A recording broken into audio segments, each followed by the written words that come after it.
Hi there! And welcome to Quest and Chaos. Friends, Romans, countrymen, we'll take that one for today. No, I have a critical hit deck. Oh, we got a critical hit deck. Oh, No! Hello and welcome to Quest and Chaos. We're playing Dragon of Icespire Peak. Today, I am your DM. Today, James Aaron O, and I am joined by some wonderful people here. Some new, some old, some in between. Because we have some new people, how about we all just say a little bit of a hello? Whoever wants to start. Hi. I'm Nick. How's it going? That's Nick. Hi, I'm Julie. How are you all? Hi, I'm Tiana. You know who I am. I'm Laura. I'm one of the newbies. Hi, and I'm Matt. I'm one of the in-between. Excellent, excellent. So yeah, before we hop into the game, you're going to be hearing hopping in apparently a lot because that is my catchphrase. We got some sponsors to talk about today. First of all, as always, we have the Gordon Bierst. Now, we may or may not have the Gordon Bierst in our homes respectively due to the thing that shall not be named. But it is the good beer. The good beer. Gordon Bierst. The good beer. I'm going to get better at the catchphrases sooner or later. Let's see. We also have the birds with an S of paradise. Like dice, you know. Hey. And they create some beautiful dice. Tiana has one right there, showing that off. She makes really beautiful bird-themed dice. Yes. So cool. And is that like a macaw? What's that one there? These are actually the signature birds of paradise. There is a bird that's called Bird of Paradise, and this is the signature line. Awesome. Excellent. All right. I also have the magpie here somewhere. And the magpie is there somewhere, which would be black and white and blue? Yes, indeed. Excellent, excellent. So yeah, it's Birds of Paradise. And our last sponsor for today is Nord Games. And as was briefly mentioned in the top of our expertly handled entrance, they do different types of decks and books and things to supplement your D&D game. So check out Nord Games. Today, we're doing something very interesting. We will not be having a luck deck today.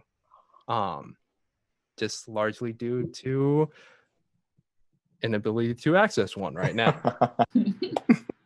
That whole thing where it's harder to pass things back and forth because we don't see each other in person thing. Yeah. What are you talking about? Like, look, I'm reaching into Tiana's screen right now.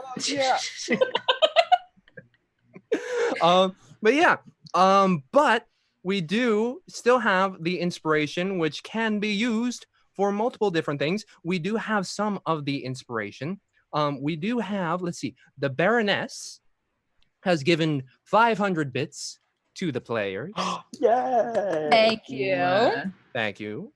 And the Baroness has also given 1,000 to me. What are you? Yay. Okay. And she says, good luck GMing the game. I second this good luck because you're dealing with us. Yeah, and you're dealing with me. Let's see. The Hefner has also given me 1,500 bits. Oh my, that's 1,500 bits. Nice. Well, excuse me, Slithitov has given 500 to you folks. Thank you, Sleepy Tom. Slithy Tove. Just so you know, Slithy Tove. Slithy Tove. I wave to him over here. Aw.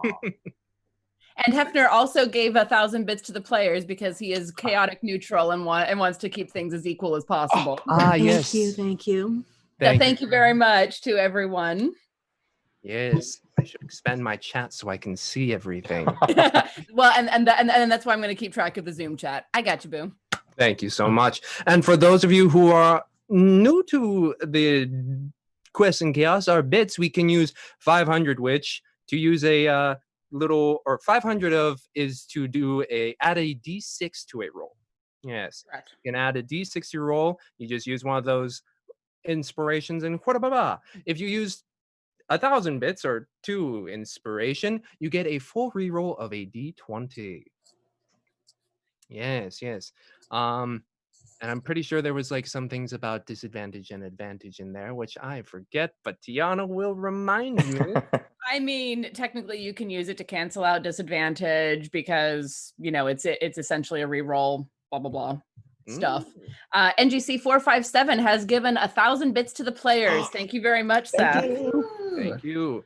And Hefner, miss you too, boy. I just saw the little bit of extra text. Whoa. Okay. Ingebar Chaos, 5,000 bits to the players. That is 10. Typo? Thank you very much, Ingebar Chaos. We will probably need it. Oh yes, Good they as it is. will. Roll a d6 right now for the heck of it, even before we start. Why not, right? Thank We're you rolling so in much. bits. We got That is- bits. That is Don't incredible. don't squander these precious gifts. This is true. This is true. We must cherish them.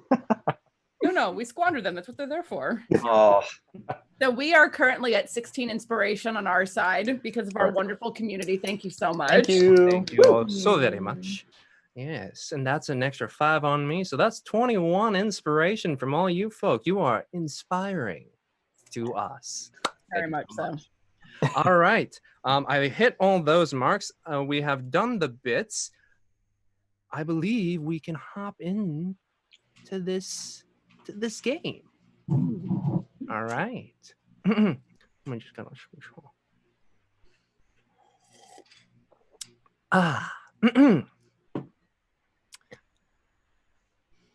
Our story begins on the continent of Faerun. The year is 1491 DR.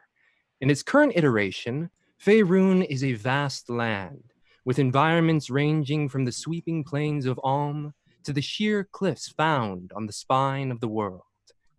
The scorching deserts of Anarok to the twisting force of the Lear Wood, it is a continent of variety. But even to the current generation of beings that live here, this is the new Faerun. With not even a decade past since the Second Sundering, the land has morphed and displaced. Those willing to step out of the confines of their dwellings will find a world of untapped potential.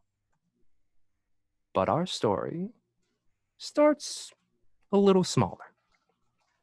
65 miles southeast of the re-burgeoning Neverwinter, nestled in the hills heading up to the Sword Mountains, is the settlement of Phandalin. Usually a sleepy little mining town, Phandalin is buzzing with excitement as the day of high harvest tide is upon them.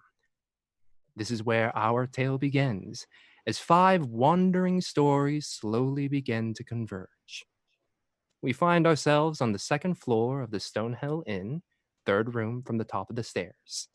As orderly and plain as a room for rent can be, a young human woman, matching the energy of the town around her, assembles her outfit as her bleary-eyed companion rouses slowly from her sleep as the morning sun greets them through the window. And with that, Laura, if you could describe your character for us, please. Yeah. Winley Glorybow is a human, a little short, 5'3", she's a little tan, caramel locks, and you kind of have to do a double take because at first you see maybe some dark roots, but when you do a different second glance, you notice they're gone. And so she looks perfect. And she is happily humming in front of the mirror right now. As you said, she's in her new outfit. It is a beautiful thin leather dress with short sleeves and fringe everywhere. She clearly had an idea of what it meant to be in the frontier, but chose fashion over function. But she is so satisfied with her look here. She also bears an amulet with a little unicorn pendant. And yeah, she's just very happy and giddy and ready to start her day. Excellent. And as you turn to show off your outfit to your companion, Tiana, could you describe your character, please? Well, Isolt is only about half awake at this point, bleary-eyed, bedhead, all the heck and back. When she's a little bit more put together, she's a slightly taller than average human woman with dark brown hair shot through with silver. Definitely an older, I mean, not old, but older woman. Very much built for power over speed. And currently with the short cropped hair and blue eyes, as she blinks blearily at Winley and like frowns a little bit because her sleeping outfit is very much more practical than the fringy dress. Morning. Hi, Izzy. I mean, Isolde. So what do you think? I think it's frontier chic. Mm-hmm. Well, it's very pretty, certainly. Might not be the most practical thing for out here. It gets very cold. Oh, duh, I have a fur. And she puts on a jacket that is equally impractical. It's kind of like a lattice woven leather that like wind can definitely go through and just barely has fur trim. But then she does plop on a fur hat, and that's probably the only thing that would truly help keep her warm. Perfect. I really hope you remember this conversation later. Did you sleep well? Oh, yes, I can hardly sleep though. I'm going to regret that later. That's okay. I used my excitement to get us through the day. Sorry. Did you do something funny?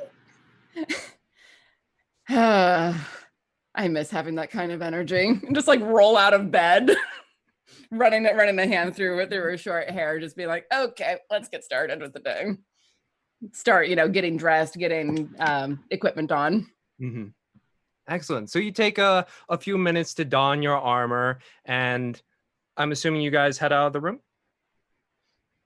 Yeah, I think so. We're gonna head downstairs. Yeah, and Winley Isolde slings a shield on her back that bears the same emblem as the amulet that Winley has. Excellent. Unicorn head, right? Mm-hmm. Cool. So as you make your way down from the second floor, it was pretty quiet up there. But then when you start to hit the top of the stairs and you start making your way down, there's a general roar of morning breakfast that is starting to transpire. And as you make your way down and you're able to peer into the main dining room, you just see a room filled with a bunch of sweaty, hardworking, dirt-covered people who are just like, yeah, we did our good work for today and we're going to eat some breakfast. And it's just a general roar. There are a few glances over into Winley's direction. Yeah, and Winley, she's trying to dodge everyone because her outfit, I should mention, is all white. So she doesn't want to get any dirt on it. So you're able to dance around and you look around and you're able to see one table close to the corner that's nearest the entrance that is completely empty at the moment. Cool. We'll make our way over to there. Excellent. So you make your way over there and you're able to find a seat. And you guys arrived in the night before, but you do see this young, black-haired, very short-cut young woman just step up and just like stares at you a little expectantly. Breakfast for two, please. Would you like anything to drink? I'll take a ale, please. Okay. And I'll have a diet ale. Thank you. Okay. And then it just and you just see the person like weave in and out very expertly through the tables. Nice. And so you're there. Quickly, James, if I may. Oh yeah. Duke Fleek has sent you 500 bits. Oh, thank you, Your Grace. Just to clear that off of my roster over there. So you have found yourselves a table in this in the lower levels of the Stonehill Inn, and it's just like people are roaring, they're having conversation, and it's just like, and like, no way, and she's like, are you excited for today? Kind of conversation milling about. Yeah, and I'm looking around, smiling and just drinking in the energy of the place. Finally waking up after I slept very deeply, so now I'm awake and drinking in all the energy and the noise and the hubbub and everything. Excellent. And Winley, you still see from the corner of your eyes just like people shooting you glances like, who is this rich person? Rich? Yeah, but she assumes that they must recognize her from her Faerun account, Unicorn Beauty. So she assumes that's like how they know her. And one of them is just like kind of like glaring you up and down, just like, You'll get Whispers frown lines like that, sir. Sir, sorry, what? you'll get frown lines like that. Oh, thanks. Looks great. I love it. Oh gods. Yes. Gives you the thumbs up and then just like slowly turns back to his compatriots at the table and just like, what the fuck? Yeah.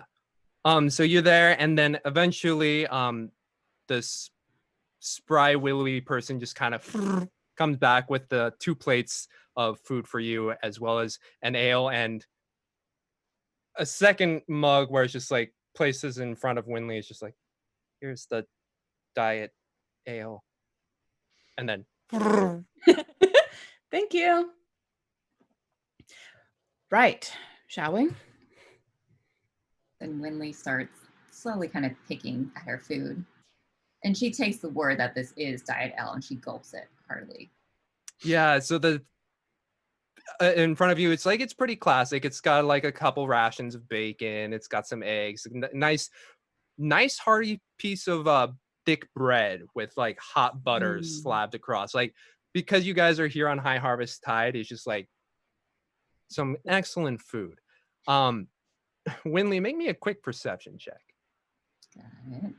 First roll of the game. I know. Good inspiration. Oh, I'm not wasting it on that. You say that, and then if you don't make it, it's like, I'd like to know It's what like, and you missed everything. Sorry, I'm getting mad. There we go. Ooh, that didn't work. It has to be /R 1d20 plus 3.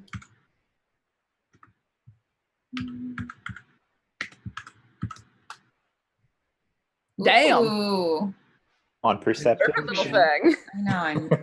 I wasted that on. Or no, maybe Sorry, this what is did very you get? important. 22. 22. It tastes very watery, the ale. Oh. That was what my perception check was for. I wasted a 19 on that. Yeah. Oh my. Wow. It's no white wine of the Dalens, but it'll do. Well, little town like this probably doesn't carry a lot of variety. That's okay. Adventure. Let me let me know if you need a break from adventure. Oh no, I should be fine. I mean, I got my new outfit. Thank you for letting us delay our journey so I could get my new wardrobe before we came. I've never been to the frontier and I'm really excited. And not just for the new wardrobe. Well, I've been out not this direction specifically before, but frontier is always an interesting place to be. So I did have another dream about LaRue. Yes. Yeah, I mean, she's speaking to me a lot stronger now, but I still feel like I can't quite figure out how to kind of channel her energy in a controllable way. But I think thank you for your help so far. Of course. Honestly, as long as you are following what the goddess has required of us, you'll figure it out. I promise you that.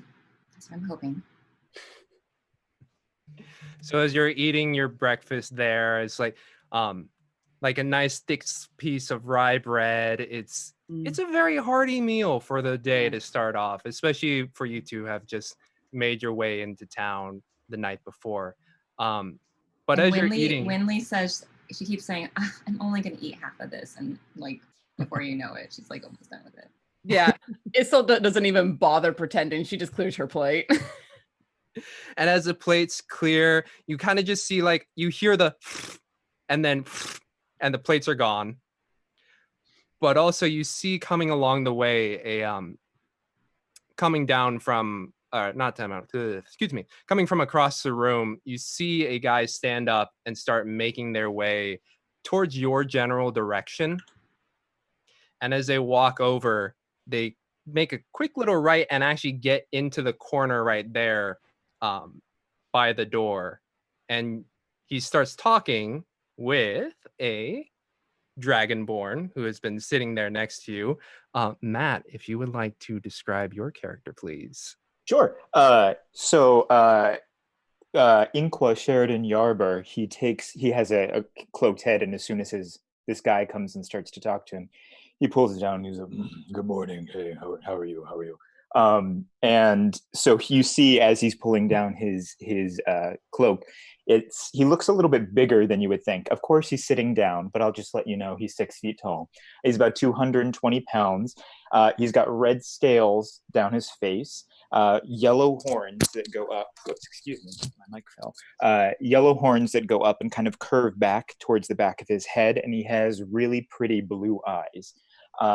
He has next to him a quiver of arrows, and then he also has next to him like what looks to be a package of wheat, like wheat that's been sitting next to him. And yeah, he's just, oh, good morning. Hey, it's good to see you. Yes. Yes. I just wanted to say that your barley, I put it in some soup. It was my wife, my children. What can I tell you? I told you that barley would be great. I mean, it's from Golden Fields, so we get the best sun, we get the best water, we get the best, everything. Thank you for being a loyal client. I'm very thankful. Oh, no problem. Golden Fields, that's really far south, right? Oh yes, well, I heard that the festival up here was something to be seen, so I thought that I would make the journey up here for a little mini vacay, shall we say. Must be a southern saying, but thank you for coming up here with, it's very humble town, but thank you for coming up this way and keep selling that barley. It's some good stuff. Absolutely. Oh, and here's the extra wheat that I said that I would let you have. So this is for you. Thank you. You're very welcome. Gives you a little tip of his hat and then walks back to his table with his other minor friends. Cool. And then as my buddy walks away, he'll pull his cloak back up over his head, or his horns, we'll say. Yeah. Did we notice the dragonborn over there in the corner? Yeah, he's in the table right next to you. Okay. Are dragonborn common out in Phandalin? Not so much. You've seen them more in the southern side near Waterdeep area. Mm-hmm. And there would be some in Neverwinter, but to find someone here in a town like this it's a little different. Okay. So I'll make note of the unusual person and then move on.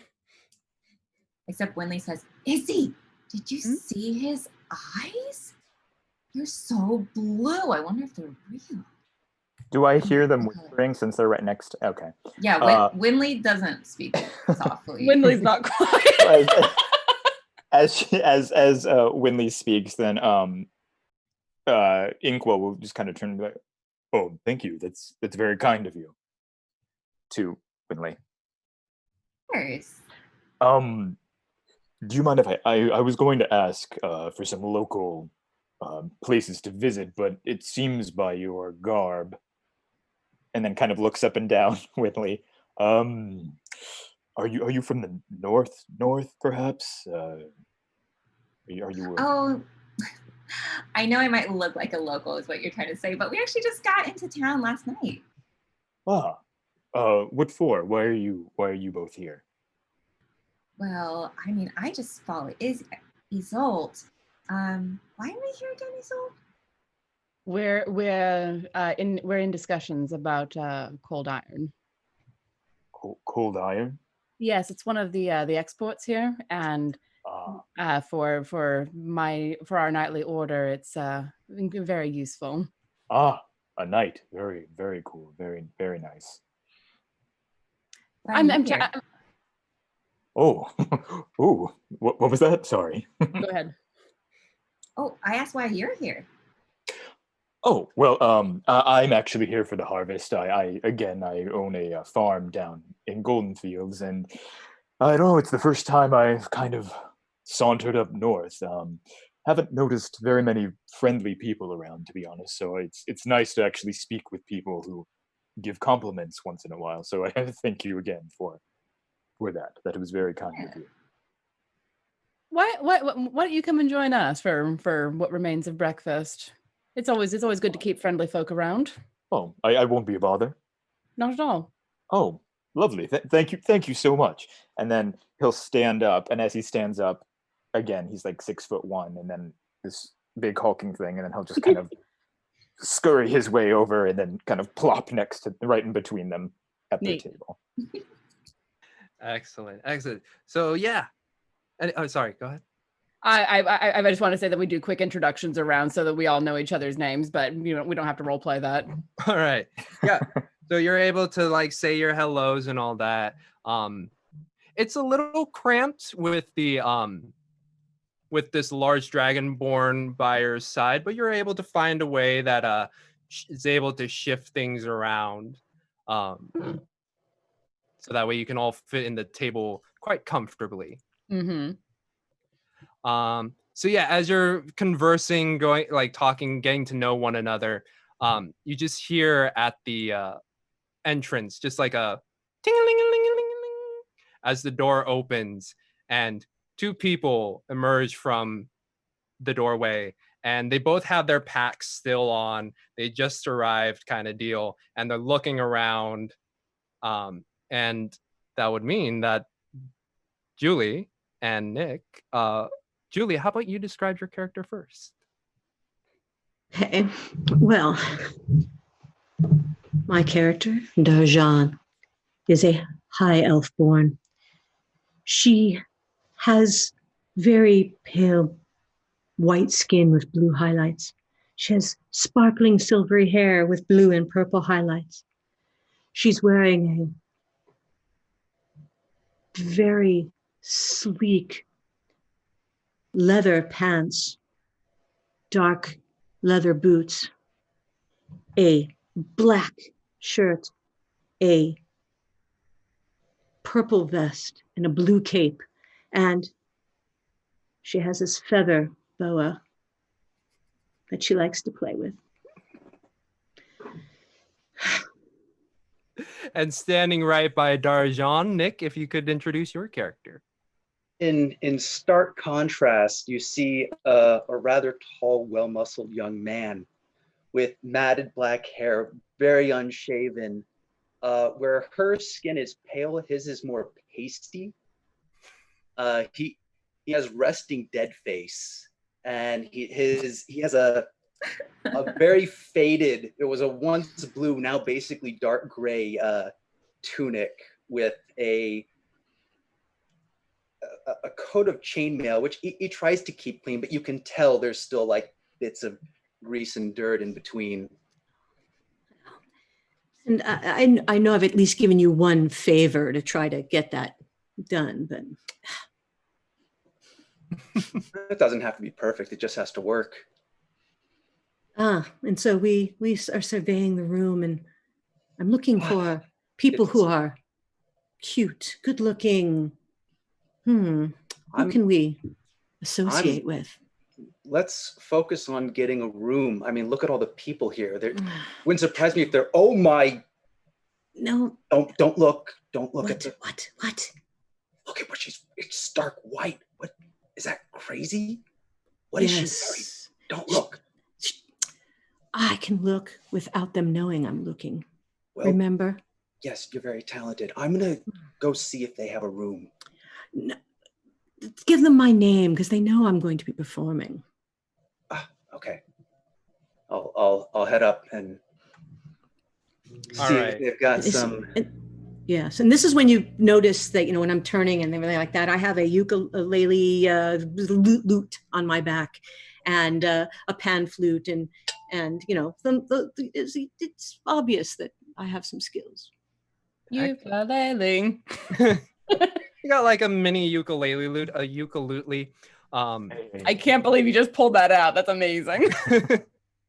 You got your ukulele over there, and Tim, you're able to make your way to the back of the first floor, and you see a pretty short guy, really dark brown skin, but he's got a black or a salt and pepper fro that go into some mutton chops, and he's just like cleaning a glass, and he's like, oh, "Hello there. Do you have any open rooms? We're here for the festival. Darjan. Oh, you're going to be play. playing tonight. Yes. Oh, okay. Yes. We have you in room number 4. So, yeah. Here's the keys. First floor? Second floor. Second floor. Okay. Take the keys. Thank you. And how much will that be? That will be 2 silver, please. 2 silver. All right. Here you go. Takes it from you. It's like, thank you so much. And we're just getting breakfast wrapping up soon. So if you want to get anything, just tell Winnie over there, and you just see the scurrying willow of a girl just going. Yeah. It looks like there's a table over there with. Your friend seems to be over near that area. If you want to pick up a table over there. Oh, I better keep an eye on her. Okay. Oh, yes. Thank you. Making my way over to that shining beacon of light that is over at the other table. Yeah, I'm gonna look up as she gets anywhere near him and be like, huh, another person who isn't dressed for the weather. You see me in slow motion trying to intercept. No, Winley turns, sees Darjan, and says, "Oh my, LaRue, I love your outfit." Are these seats taken? No, sit. Thank you. Yeah, she doesn't wait for the others to answer. No, my associate will be here in a second. He's securing our rooms. You look so familiar. You might have seen me playing on the stage. I've been all around the areas. Oh my gosh, you're a musician. Can you play something right now? Oh, no. I'm playing tonight, though, so you can come tonight and watch. Izzy, can we go, please? I mean, we're here for the festival, so we might as well enjoy the festival. That is very much something LaRue would agree with. Tim. I'm assuming I arrived by now. Over here. Should I take her things up to the room, or should we? I think there's not much time to get breakfast. Let's eat something first. It's the most important meal of the day. It really is. You need to fortify your bones against the day before you go out and do things. Now you are a little pasty. But I would pass on the diet ale. And who is this over here? I look at our dragon friend. Oh, hello. I couldn't help but notice you're an elf. Yes. Oh, lovely. I've spent some time with elves in my day. Oh, you've spent some time with them? Well, yes, Waitress. Yes, I lived with a group of elves for about 10 years. Oh. They were lovely people. Oh, maybe we've crossed paths before. I don't think so. I feel like I remember this. It's also a very large continent, so. I have a large following. I do too. Oh God. Are they going to compare followings? Please no. Yes. On my FadeTube channel and my favorite room account, Unicorn Beauty, I have, oh God, I don't even know how many followers I have now. Half of them are gnomes though. Gnomes, they are just so energetic and they just love following me for some reason. Well, you can ask Tim about that. Hello, Tim. I'm Assault. Nice to meet you. I'm Tim. Pleasure. Tim, that's such an exotic name. I just realized it probably would be. Yes. Yes. Yes. Well, to do the things that we do, you need to be.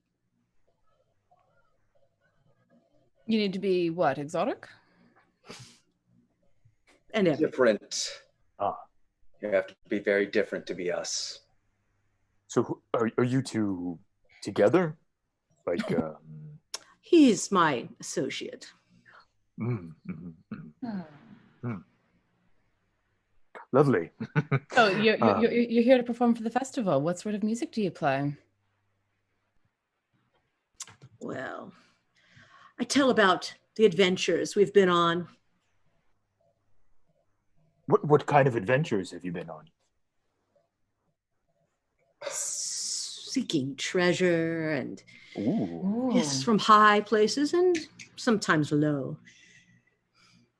Wow, you were very mysterious. I like that. Well, listen, come tomorrow and listen to the songs, or tonight, tomorrow, whenever. I thought you said tonight. Tonight. Tonight. Oh, I was hoping to get some rust, but all right, tonight. Listen to our songs. We'll let you know what we've been up to. Hunt him. You'll have Tim, to are you wait and playing listen. too? Hmm? Are you playing too? No, I just try to He's keep things in order He's and muscle. Oh. And a searcher. I'll flag down Winnie while they're talking, so that these two can get some breakfast. thank goodness. Would you like Breakfast for these two, please. Please. eggs? Bacon with gravy. Oh, we don't have any gravy, cheese? but we don't have cheese, but we can get you bread and eggs and meat. Is that okay? Yes. Do you have cider? Yes, we do. Oh, okay. Perfect. Thank you. So 2 ciders, 2 breakfasts. Yes. Yes, thank you. I figured you lot would want to get something to eat since you just arrived. Oh, thank Yes. you. I appreciate that. Oh, such a caring individual. Well, you get used to watching out for those who forget the time of day. And I glance over at Winley. Yeah, she has no clue that you're referring to her. Yep. Right over her head. Yes. She is a comely one, isn't she? I suppose. Inkwa just is doing this and kind of staring at everyone like, this is a little uncomfortable, but interesting people we meet out here. And as you take those sips, Winley zooms back, is able to place the 2 plates, drop the 2 ciders down. Is like, would you like anything else? I think we're good. Thank you very much. It's Thank Winnie. you, right? Winnie. Yes. Thank you. Little bits and pieces. Yes. I'm gonna keep drinking my ale. I'm used to a little bit higher plane of food, but this is filling. Feeling good, solid, honest food. Right down to the earth. Where's her cheese? Well, I wish they had cheese too. There's nothing quite like a good slice. And Winley is desperately trying to avoid like the food bits that are coming off of Tim from eating so fast. He's like a vacuum cleaner. You don't have Yes. to worry. It's a little paranoid. And I don't finish mine because I know he's going to want some. So I give him some of mine. That's why we work so well together. Got to Excellent. keep that muscle going. Right. Wow.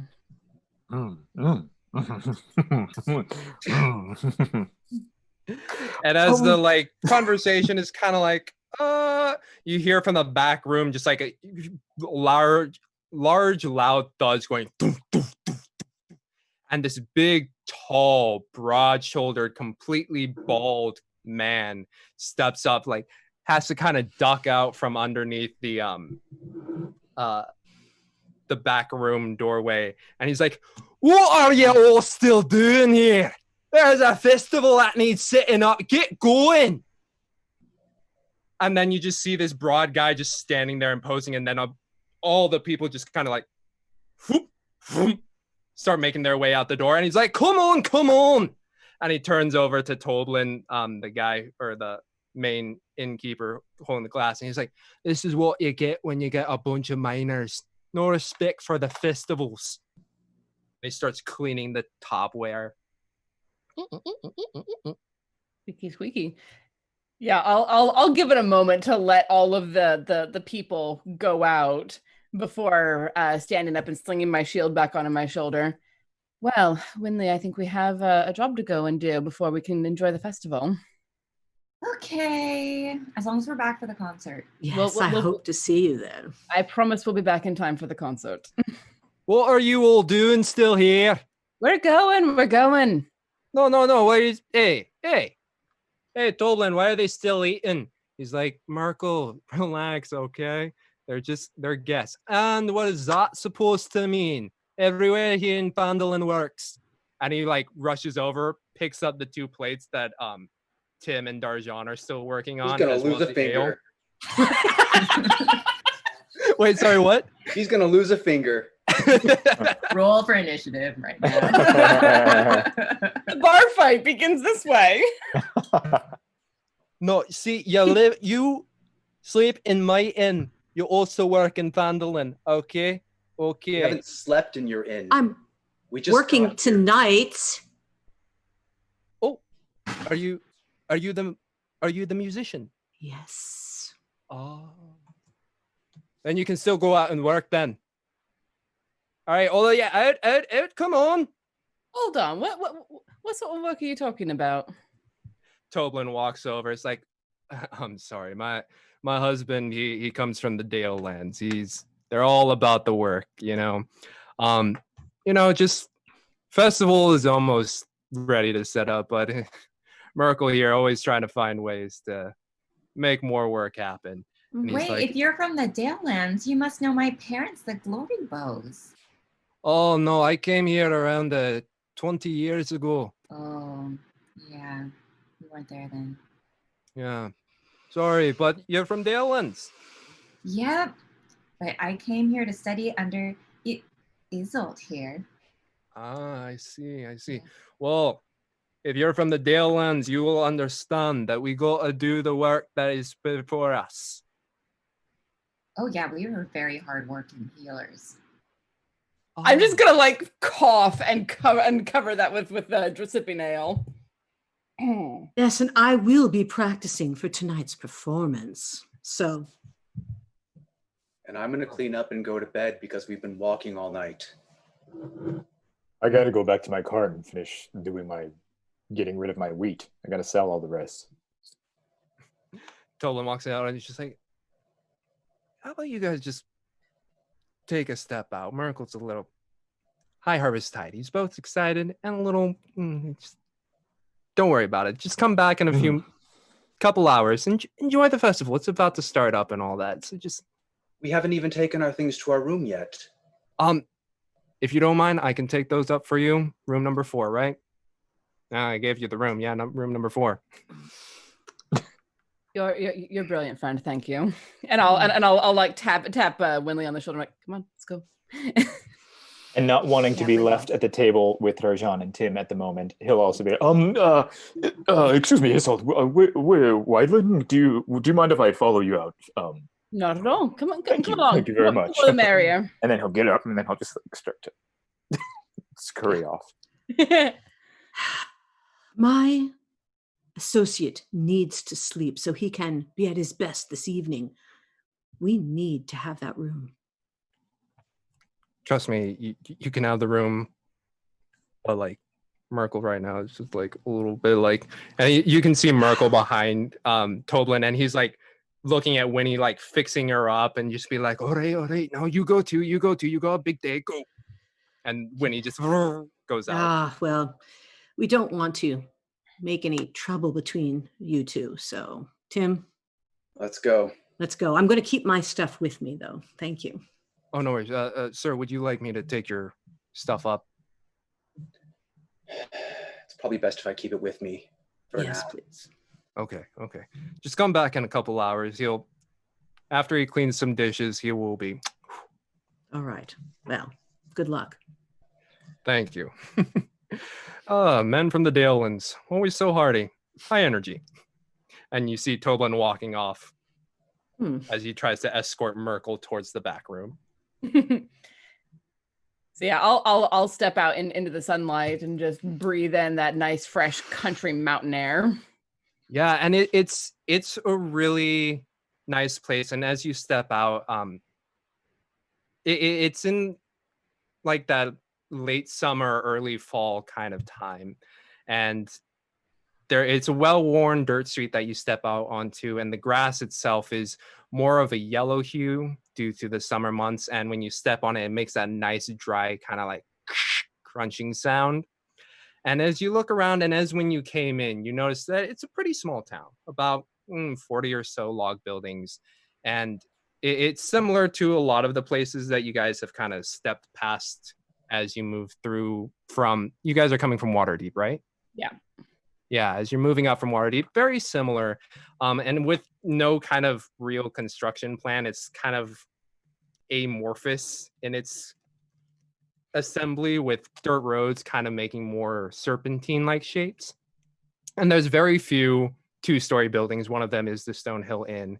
And those that are eclipsed by the rising foothills that lead up into the snow-capped Sword Mountains to the southwest. And as I said, it's pretty much like most settlements that you've found before. The only real interesting part of Phandalin is that nestled within, or the buildings themselves are kind of nestled within stone ruins, suggesting that maybe Phandalin used to be bigger and more structured in centuries past. And as you look around, what normally would be a sleepy town is just buzzing with activity. Right now, as you step out, you just see like a bunch of kids just running around with sticks in their hand, and one larger kid with his arms spread out going like,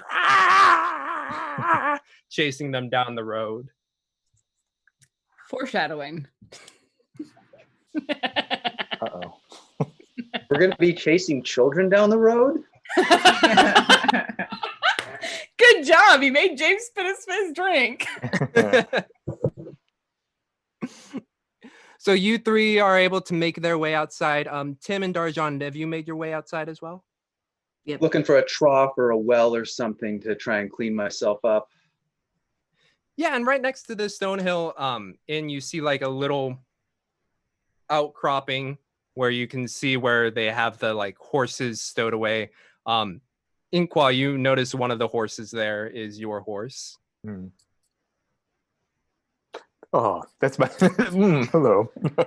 Yes, that's my darling horse. I call her Bessie in kind of an ironic twist of fate, you know. But actually, I'm going to go. She's here, and I have my cart, I think, around here somewhere. But Inqua, I'm sorry, I'm not Inqua. Isolt. Yes. Do you mind if I ask what you were? You just said that you needed to get something accomplished before. Yes. Winley and I need to have a conversation with the head of the miners here to discuss a trade agreement with the Knights of the Unicorn and them for some cold iron. Oh, right. And gems if we can. Well, yes, but the cold iron is a little bit more important. Okay. Which way is that? I am not entirely sure. We just need to get out of that inn before we got stepped on. Oh, I understood. Well, wherever you're going, I would love to accompany you, and I just find you to be very enjoyable people. Again, I have not been able to speak with many people here with much, success. So Yeah. if that's all right with you. Oh, certainly. And I'll actually reach over and like clap him on the shoulder and be like, "Sure, you can tag along with us, no problem." Oh, thank you. That's very kind of you. So we are making our way over to the trough where they are all hanging out with the horse. Yes. Bessie. Mm-hmm. Mhm. Yeah, Winley's been braiding Bessie's hair. She likes you. Yeah, I'll start splashing the water on my face and cleaning up. Cool. So like that pretty unkempt beard, like the water is like slowly starting to trickle down it, and you are able to see more. The skin is still kind of pasty, but it's a little more freshened up. As you look at Tim, it's like it's not bad looking when he like actually like cleans it up a bit. I was actually going to shave later if could have gotten to my, but Inqua wants to smack him on the back. Be like, hey, you clean up pretty well, don't you? Thank you. You knock him across the clearing. Tim almost like doubles I into catch my arms on the edge of the trough as I'm going towards it. Oh, sorry about that. Sorry. Oh, well, you all sound like such interesting people. Do you know your way around the town much? Not really. Winley and I arrived last night and went straight to the tavern. What about you, Inqua? I've been to a few places. I've been to the tavern. I've been here at the inn, just selling my wares, and then also at the fairgrounds. That's where I was selling my wares for the past couple of days. Well, should we go check out the fairgrounds and see what they're doing? Oh, that's right. They may have the area where you're going to be performing later. Maybe we could go check that out. All right. All right. That's a bad idea. And I'm sure someone around there will know where to find the head of the mining organization around here. So let's go check out the fairgrounds. Let's Why go. not? Cool. And so it's not too far away, actually, the fairgrounds and it's literally like you step out and you take a right and you see the main town square, and you see a decently sized rock shrine set up. And the green is a little bit further away, and you can see people setting something up over there. But in that town center, you see a few of the miners that were within the tavern itself helping put up a large maypole and just like sticking it in this deep hole in the ground. It's like, and just nestles right in tightly. Nice. And you're looking from the poles, from the top, you can see attached to corners of nearby buildings are braids of wheat, creating like those string lamps kind of deal, that aesthetically coals kind of deal that's like really nice. And woven in between them, you can see some very large roses woven in there into the braids of wheat. Ooh. And yeah, largely this area is getting almost set up. There's a couple stalls where you see some people bringing out some wares, and you see an interesting little hut where it seems a little more like a game kind of deal, and you see some kids just trying to throw some stuff at it. Ooh. Since we have a bit of a break, 1,000 bits from Tamago Tora for the new campaign for the players. Thank you very much, Cute. Tamago Tora. Much appreciated. Does it look like they're throwing darts or something like that? Like, what does it look like they're throwing? It looks like they're throwing like little, I guess beanbags would be close. Oh, it's cornhole. Okay. Cornhole, yes, cornhole. Oh, Izzy, can we go play that? You know what? Sure. No. And he bounds over there. As we walk through, do I see where they're putting up a stage or anything? Is there a Yeah, anything actually, like so that? if this part right here is the interesting stall, here's the shrine that's made of rocks, and then next to it, like it's about a 3-foot platform, and if it's like that dot, and then in the center of that area is the maypole that was just stuck up. Got it. Okay. Thank you. Yeah. So yeah, you bound over to the stall, and closer you get, it's more mechanical in nature than you expected. And you see like tiny little targets moving along, just like, and one of the kids takes the beanbag and it's like, and he misses, And standing in the booth are two figures, one significantly shorter and one a lot taller. And the taller one is this brown-haired or chestnut hair, very striking hazel eyes, young elf. And she's like, "Oh, don't worry, dear. Here you go. Thank you for trying." And they give him a little tiny candy, and the kid's just like, "Yay!" and runs off. Adorable. Hello there. Wow, this is an interesting grouping of people. Are you here to play the game?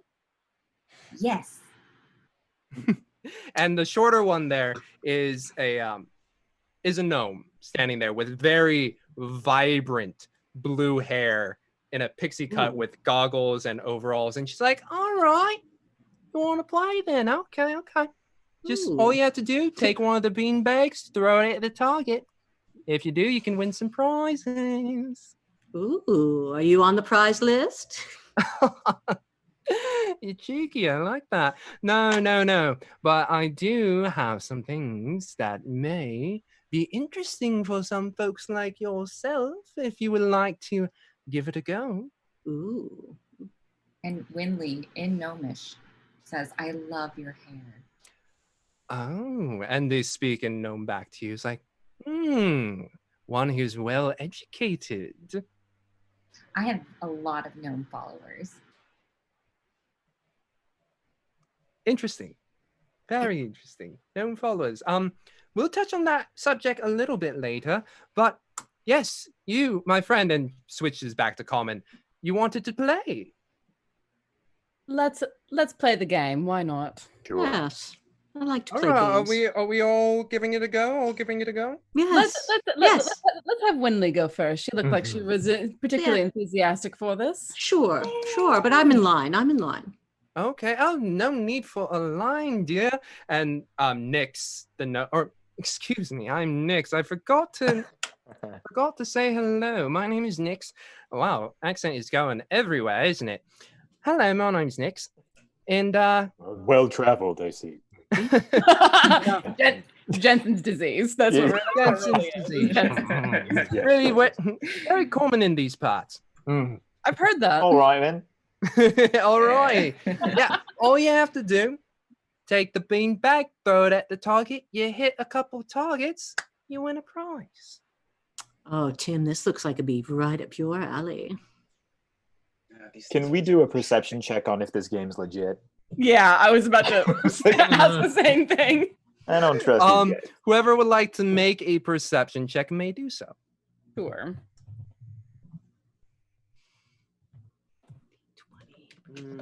20. Roll bad. Now I have to know what my perception is. Oh, here, I'll do one too. I entered No, my. you have to actually like put the number that you're adding to it. Does it? Well, I still There's a rolled a nice. 1, so it would be a 4. It seems on the up and up to me. You know what? I think I got this. Ooh, Inqua's got it though. Yeah, so while everyone's hubbing, I'll just be like, and kind of just staring at, Hubbing. what was his I like name? that. Max? I forgot. Nix. Nix, there it They're is. both female. Female gnome. Her and a name, I'm female- sorry, Nix. Okay, Nix. Nix Yeah. is the gnome. And so it just Yes. as everyone's kind of hubbling and bubbling, I'll just be like staring and doing a perception 19 on Yeah, if this game's and legit. let's see. I got Yeah, so for Darjan 14. and Inqua, you both look at it and you're like, it's pretty all right. It's pretty legit. Like it's like from what you were able to see from the kid throwing at it, you're like, okay, I'm pretty sure these targets should go down. Okay. Right. With enough force. Well, after you, Winley.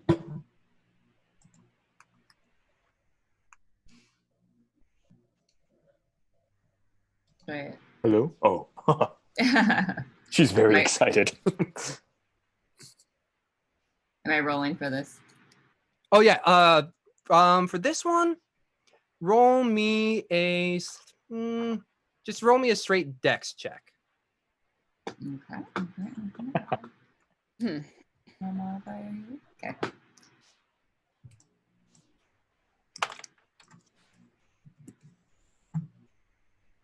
9. Ouch. But Winley thinks she did well. Of course. So like you throw it, and it, unlike the kid, it's actually able to make it to the other side, but it clearly misses the mark on one of the targets. So it's just going, and the elf is just like, don't worry, dear. I've tried throwing my hand at this many times. It's a little bit difficult, but here you go. Have a candy, and it's a little tiny yellow candy that you see in your hand. Oh, I'd like to try this. May I go next?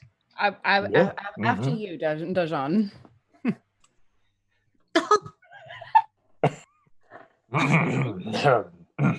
A similar situation where you're like, I can see it, and it's going kind of slow, and you just like, goes straight past the target. And Sister Gariel, she just kind of scratches her head. It's like, it's sometimes you just gotta try a few times. It's the real flick in the wrist, as they say. But here's a candy, and it's thank you. Same yellow kind of candy. Thank you. Tim, do you want to give it a try? Sure. Yeah. This is a dex check. Yes, please. I'm gonna act like it's a strength check. I mean, I'm gonna roll dex, but he winds up for this and just he's kind of aiming, but it's really full force at 11. All right, so full force, you just huck it, and it lands a little off kilter from the target, but is able to knock it over. And Sister Gariel, the elf, she's just like, yes, excellent. Well, you still get a candy, and because you are able to knock one over, here's some cheese from Butterskull Ranch, all the way up from the northeast. I'm sure you will enjoy it. And it's like a nice little handful of cheese to you. Oh, should I eat it now? I just had breakfast. What do I do? Eat it. Shots of cheese, and it's a very rich, strong flavored cheese. I wouldn't say like blue cheese where it's pungent, but it's like that sharp cheddar where it's just like fills your mouth. Cheddar.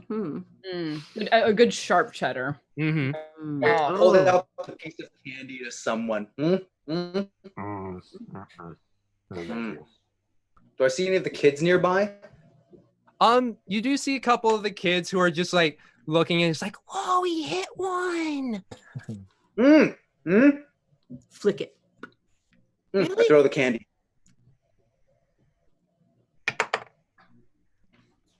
It lands on the ground. The kid's like, grabs it, eats it. Second rule. Yeah. And then they run off to go play some more. And then Nyx is leaning against the counter. It's just like, I feel like you can do a bit better. Anyone want to try a little bit of a harder mode? What sort of a harder mode are you talking about? And then you see Nyx's hand just go below the counter, and you hear a little click, click, and the targets start to move a bit faster. Ooh. So, would you like to? They might have more cheese. Well, then you should be the one trying. Yeah, go for it, Tim. All right. And I take another. Take another throw. Oh yeah. I'm actually kind of glad we're not using the luck deck today. Wow. So, who do I hit with this? Duck. Do I take out the gnome? Oh God, poor Nyx. So you huck it, and it just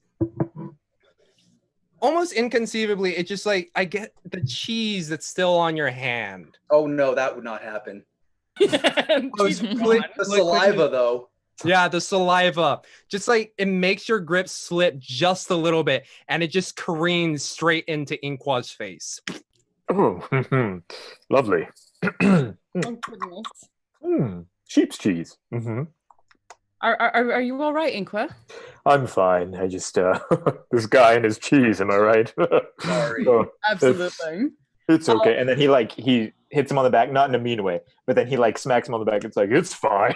You're great. No, no, just pure strength doesn't seem to be the thing to use. I think I'm pretty sure. dexterity, being able to Mhm. get it into the right place at the right time. I'm going to try again. Love it. I wish strength was the thing. I'm much better at strength than dex.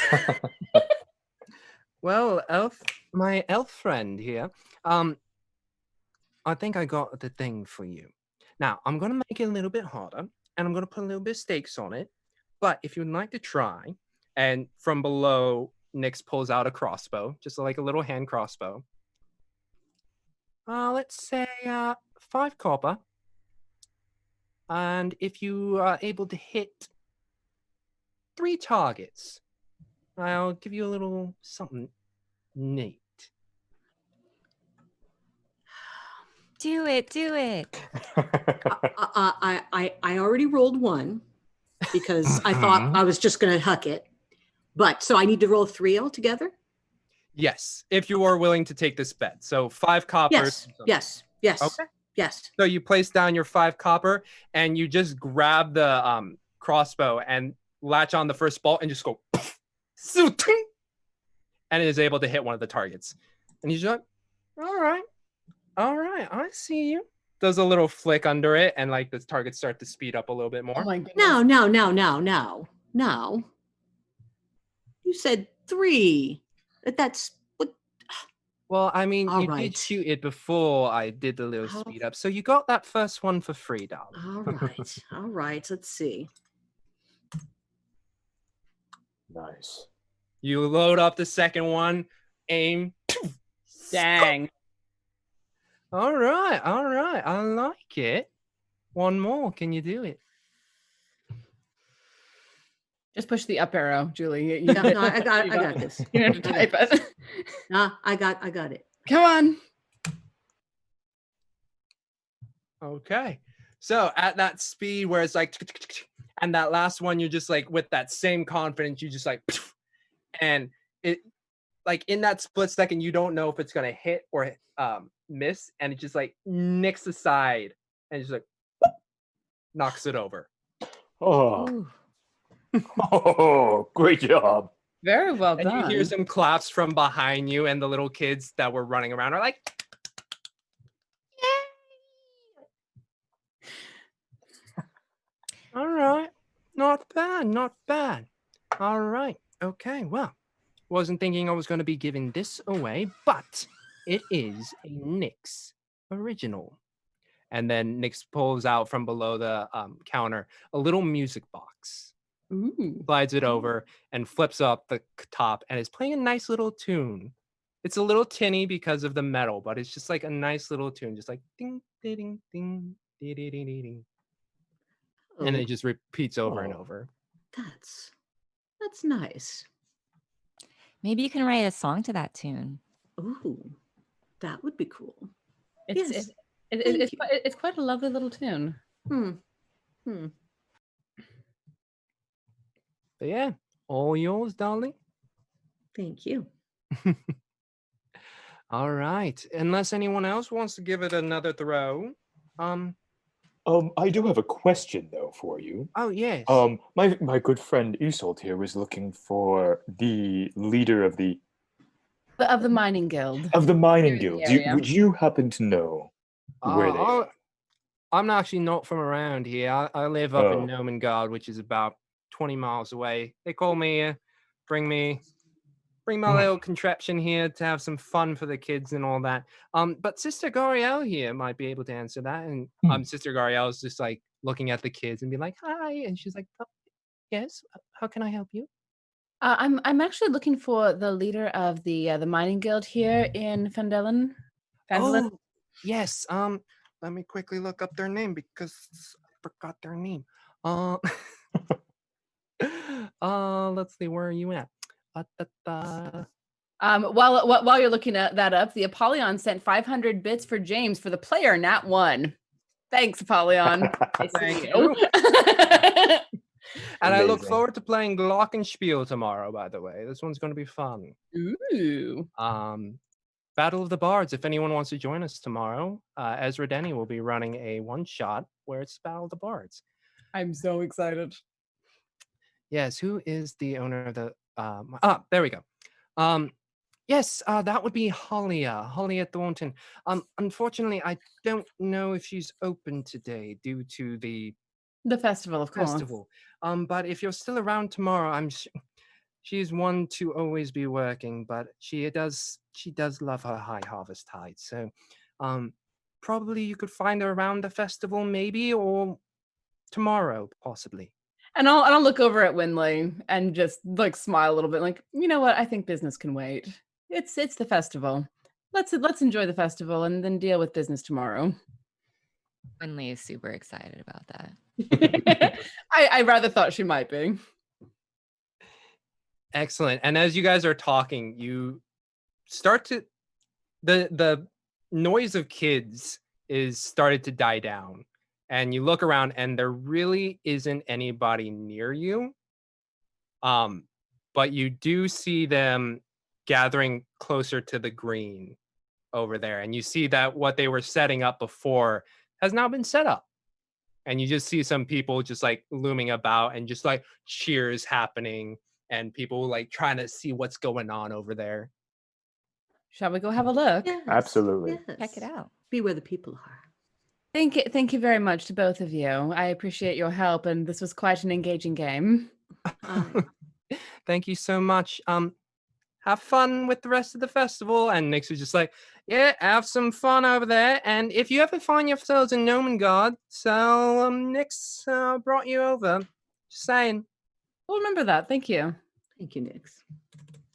And you all leave there. Tim with his cheese and or finishing of It's the gone, man. Are you kidding? and the last little bit in the tongue. Getting just the savoring the taste that's in my mouth. Mm-hmm. Mm-hmm. It was good fucking cheese. Mhm. It's the one thing that completed this whole morning. And Tim is now a happy camper. All right. And as you make your way over, you see the crowd forming around, and you get a sense this is more of the like hooah kind of crowd. Because in the center, you just see two large people, one male, one female, going at it and wrestling down and just seeing who can pin each other to the ground. Ooh. And you just hear the cheers going like, yeah, get him, Lem. And the other one's like, yeah, no, it's Argent all the way, Argent all the way. And as they're wrestling, you see the female get on top of the male and just like pin him down by the shoulder and hold him like this. And he's just like, okay, yeah, I'm done. And he pulls away. And then the female stands up and a man of similar stature and actually looks slightly similar to the woman steps up. It's like, can I do it? I've been doing You can do it. I believe in you. Don't do it. Words are the enemy. That is my sister, Lem. Everybody give it up for Lem. Now. As some of you know, I am also Lem, but I am Lem. This is Lemme. Lem and Lem. We are both Lem. Now, does anyone wish to take on Lem in wrestling? We come from the Iceland North. Just saying, we wrestle bears up there. And we will wrestle you. Greater than bear. Are there people Tim. around us? Oh, yeah, it's like Just scream out Tim. Bears? Bears? I don't want any of that. I just want to ask someone around us. Oh, what do you win if you take on so and so? If there are people around us, like, because I don't know what the heck's going on. Yeah, one of them turns to you and she's like, yeah, oh, oh, sorry. hi, yeah, no, it's hi, it's bragging rights. You know, no one in any of High Harvest Tide has ever defeated either of the Lems, so it's just like, but you look like big, strong guy could really take it on. And then from the center, you hear Lem male be like, I heard the name Tim. Did someone call out the name Tim? Go, Tim! Go, Tim! Crouch down instantly, like I go a full head shorter and slink off to the side. He doesn't like the spotlight. That's my job. Well, no worries. Hey, how about this? If you are able to defeat my sister Lem, I will give you 2 silver. 2 silver to anyone who wants to take on my sister Lem. And if we lose? Back up a little bit. I mean, no one has ever won against Lem. So it is just, if you lose, you lost to someone who is really great. I'm gonna glance around the rest of the group and be like, yeah. I'll take off my shield and hand it over to Winley and say, hold on to this, would you? My shield and watch this. So you hand over your shield and you step over, and the crowd's like, ooh. And Lem, female twin, stands up, is like, all right. It has been many moons since I have seen someone of similar stature. I figured it ought to be a little more fair. Woman against woman, strength against strength. Certainly. But you know, that armor is going to have to come off. I am, as you say, a good 50 pounds lighter than you due to those armor. Fair enough. And I'll start stripping off the chain armor. Yeah, you're able to get it off pretty quickly. Winley's able to just like help if Winley wants to help her. I told you should have put a fresh shirt on today. I did put a fresh shirt on today. What are you talking about? It has that mustard stain on that one. It does. Anyway. Mustard doesn't come out. It really doesn't. Can attest, white shirt of many has gone to the grave. That's why I don't wear white shirts. I am too messy for that. Yeah. All right, so yeah, I've stripped that off. I'll pass my longsword off. Hand it off to off to Inqua and just be like, hold on to this for me, would you? Mm-hmm. Oh, Thanks, sure. Tyler. So yeah, you're able to pass it all off, and then you're standing up face to face with Lem, and Lem is quite large. How Quite tall a is she? large lady, a good, 3 inches taller than you, and maybe like a good 2 inches on either shoulder. Mm-hmm. And Lem is like, all right, cracks the knuckles. Lem, are you ready? And Lem is like, yes, let us begin. Can we all get a cheer for our competitors here? Whoa! Oh boy! Ooh. And like there's some rushing of voices, and most of them are rooting for Lem, but you hear a couple people be like, yeah, get it, lady. And I start saying her name, Isolde. And then you hear Isolde. a soft din Isolde. of Isolde amongst the Lems, and it's like, all right, okay.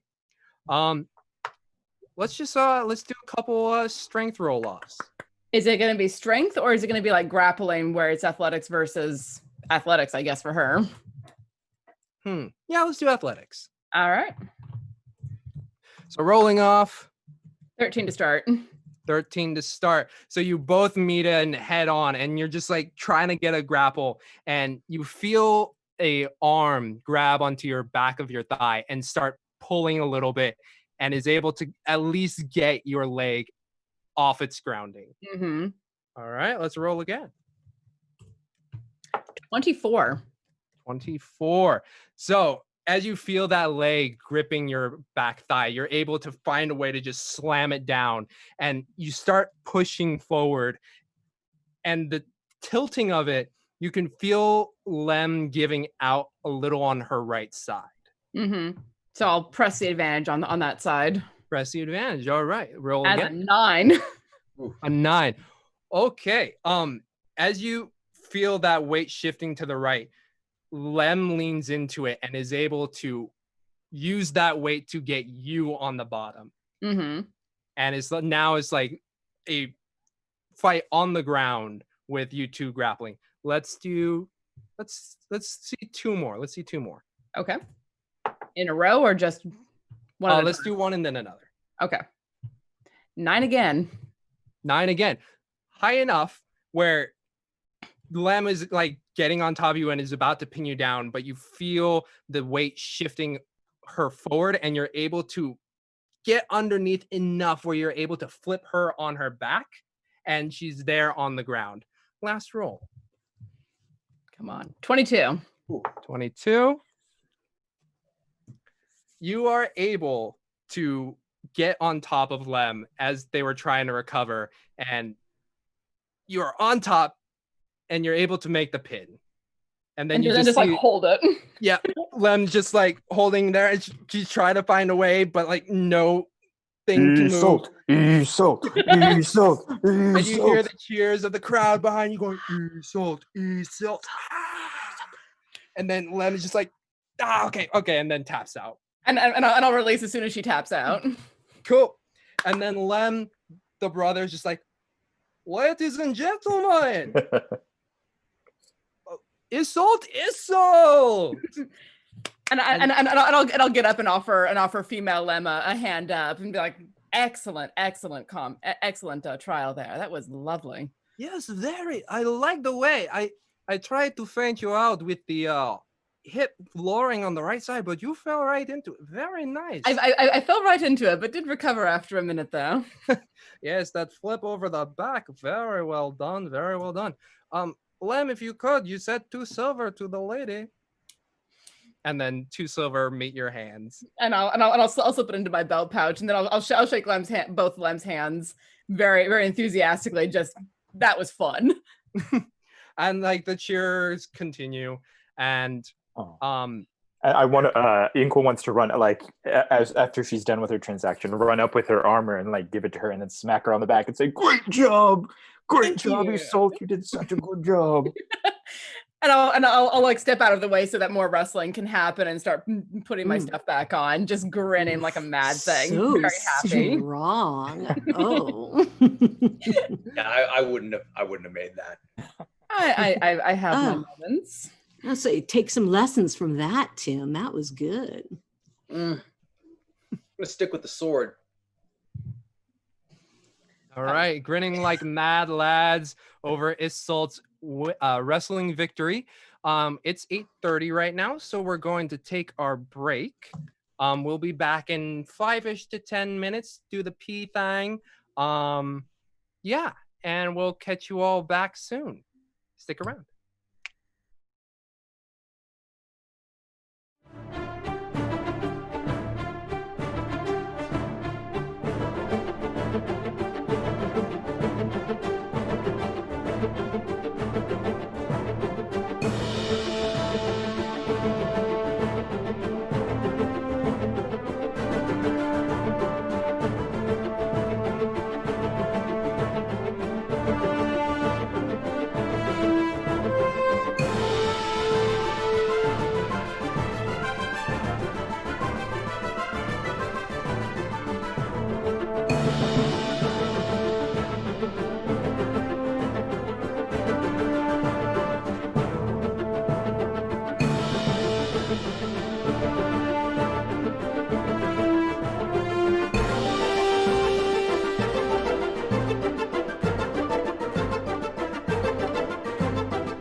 Hello and welcome back. Haha. That was good. That was good. That was real good. Scared me for a second. Yes. You're going to internet hell. To the hell I go. For our podcast listeners, for like a brief second, I pretended to freeze. Welcome back.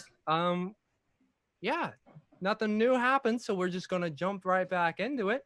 So we just had Isolde do a successful wrestling match, and you guys are walking about town, and it's a pretty like quaint, relaxing kind of deal. You just see some stalls, people making some trade, and yeah, there's wheat, there's apples, there's just like things along the winding roads that if you like peer around one corner, you might smell something peering through from a house that's like baking fresh bread or pie. You can smell that slightly sweet smell with the dough that when you bake pie, it just like kind of rises and wafts, and you feel that sense that this entire town is basically becoming a smell utopia of food.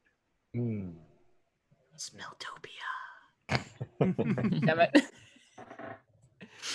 And as you wind through the streets together, you start seeing that there's a general channel of people moving in one particular direction. What time of day is it right now? By now, let's see. It would be about 1 p.m. Oh, okay, so it's so midday-ish. Okay. Yeah, midday. Ooh, nap time. Let's go see what those folks are up to. You're going to be Sounds able good. to hang Sounds out, good. Tim? You're going to be able to hang for a while? I suppose. Buck up. So you hook up with the stream of people, and it's starting to make your way further up on the northern side of town where you guys actually came in. And when you were coming in, you saw more fields compared to the more townish part. And when, excuse me, particularly when Isolde and Winley came in, you were able to see sort of kind of like a track being built, just like a long dirt way.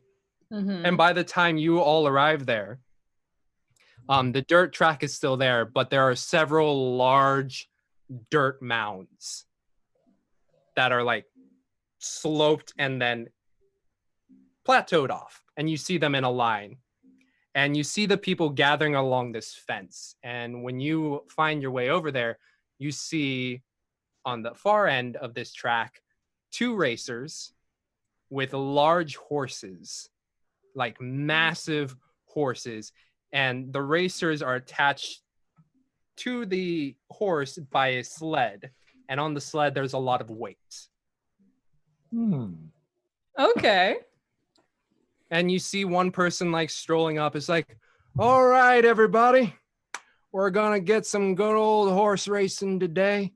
Now, as you know, some of us, we don't have those fancy horses in the cap or over in the city where, you know, they're lean and muscular. But what we got here in Phandalin, we got them good old workhorses, huh? All right. So we got 2 racers here. We got, let's see, we got Rhonda over there. She's from a farm slightly west of here. And we've got our very own Phandalin, Winnie Rider. And then you guys see off in this distance, you see Willow of a Winnie just like standing on the sled, giving a little wave. They're all winning. Good. Wow. All right, so this is very simple. Can they make it to the end first? So let's see what happens.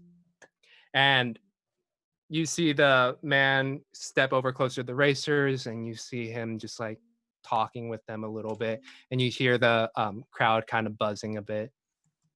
Just be like, wow, like that's a really big horse, and like, oh my god, wow, you think Winnie's gonna win this time? Like, and you hear the general milling of people about.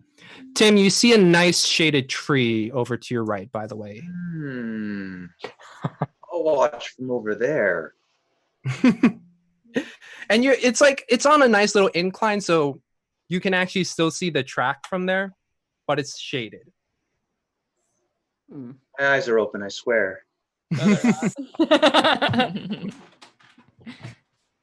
And Winley says to Inqua, maybe you and Bessie could take the next round. Oh, well, that's very sweet of you. Bessie's more of a draft horse. I don't know if she's she can't, let's just say she can't really pull that much weight. I have to help her sometimes with the harvest, but that's very sweet of you to offer or ask or Mention. suggest. Winley's a little disappointed. She was used to being with like the popular winners group after Darjan won her group and Isolde won her match. Are there people around us right now? Oh yeah, they're like, I would say almost the entirety of the town is there. I don't want to scare. Well, I'll grab someone or just like tap someone on the shoulder and be like, "Hey, are we allowed to bet on what's happening out here right now?" Oh yeah, so you turn around and you see this slightly older gentleman. He's got like a little wisp of hair going out, and he's like, "Oh yeah, well, I mean, nothing official, but we can if you want to bet against me, hello there. If you want to Hello. do a little bet against you and me, I wouldn't mind doing that if you want." Well, what are the odds right now on Winnie? I was hearing that people aren't really thinking she'll win this round, but Oh no, little Winnie, she's been really trying hard, hasn't she? She has big dreams, but I don't know. Rhonda's been working hard these past couple of months, so I think it could really go either way, but I think it's going to be Rhonda this time. anyone else? I want to address the group. Anyone else up for a bet? And then you see a couple of them, and the broader kind of minor types, they look around and they look at you and like, "What you betting on?" I'll whisper to Winley really quick. Who do you think that we should bet on? Should we bet on since we know Winnie or Rhonda? Ooh. I mean, always bet on a friend, right? And she did serve us that delicious food. I just feel like you know what's popular. You know what I mean? So that's fine. You think Winnie? I think Winnie. Okay. What do I have? Sorry, I want to see what I have in my Popular. You're gonna be popular. Ooh, an early concert. all of the theater nerds up in here. Okay. I will bet a gold piece on Winnie. I know I have some gold. Oh wow! So I'll be like, I think to the old man that was being all kind of. I'll just be like, I will give you one. I'll put one gold piece down that Winnie wins this one. Oh wow! Gold piece. That's a pretty big bet, sir. I don't actually have a gold piece. Oh, do you have anything of value? I mean, I got a few silver. You know what? I don't feel like betting anymore. Let's just watch the race. How about that? Oh, okay. Yeah. Oh, just whipping out a gold piece. It must be rich. As he walks over a little bit along the way. And you see that the referee is done chatting with Rhonda and Winnie. And he's like, all right, folks, are you ready for some horse racing? Woo! Yeah, all right. I hear one spirited female in the crowd. Are you guys ready for some horse racing? Yay. Excellent. You hear a little bit more. Just like, yeah. All right. On your marks. Get set. Go. And you just see the two horses after like a snap from both Winnie and Rhonda. It's not a fast race, but it's just like, and the track isn't too far away from you. It's maybe like 10-ish feet away. Oh. But like you can see these horses just like muscles, just like, and they both reach the first hill. And let me Yeah, and I'm cheering Winnie on from the side, just yelling her name and clapping. Woo! Meanwhile, And- Winley's a little confused. She's like, "This is less exciting than I thought it would be." And you see them start to climb up that first hill. And you see Winnie's horse start to inch just a little bit further up on the first dirt mound. And it's just like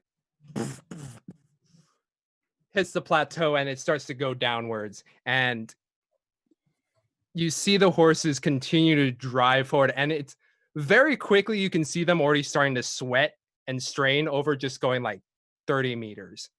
And they make it to that second hill. And right at the base of it, they both just stop. And their horses are just like,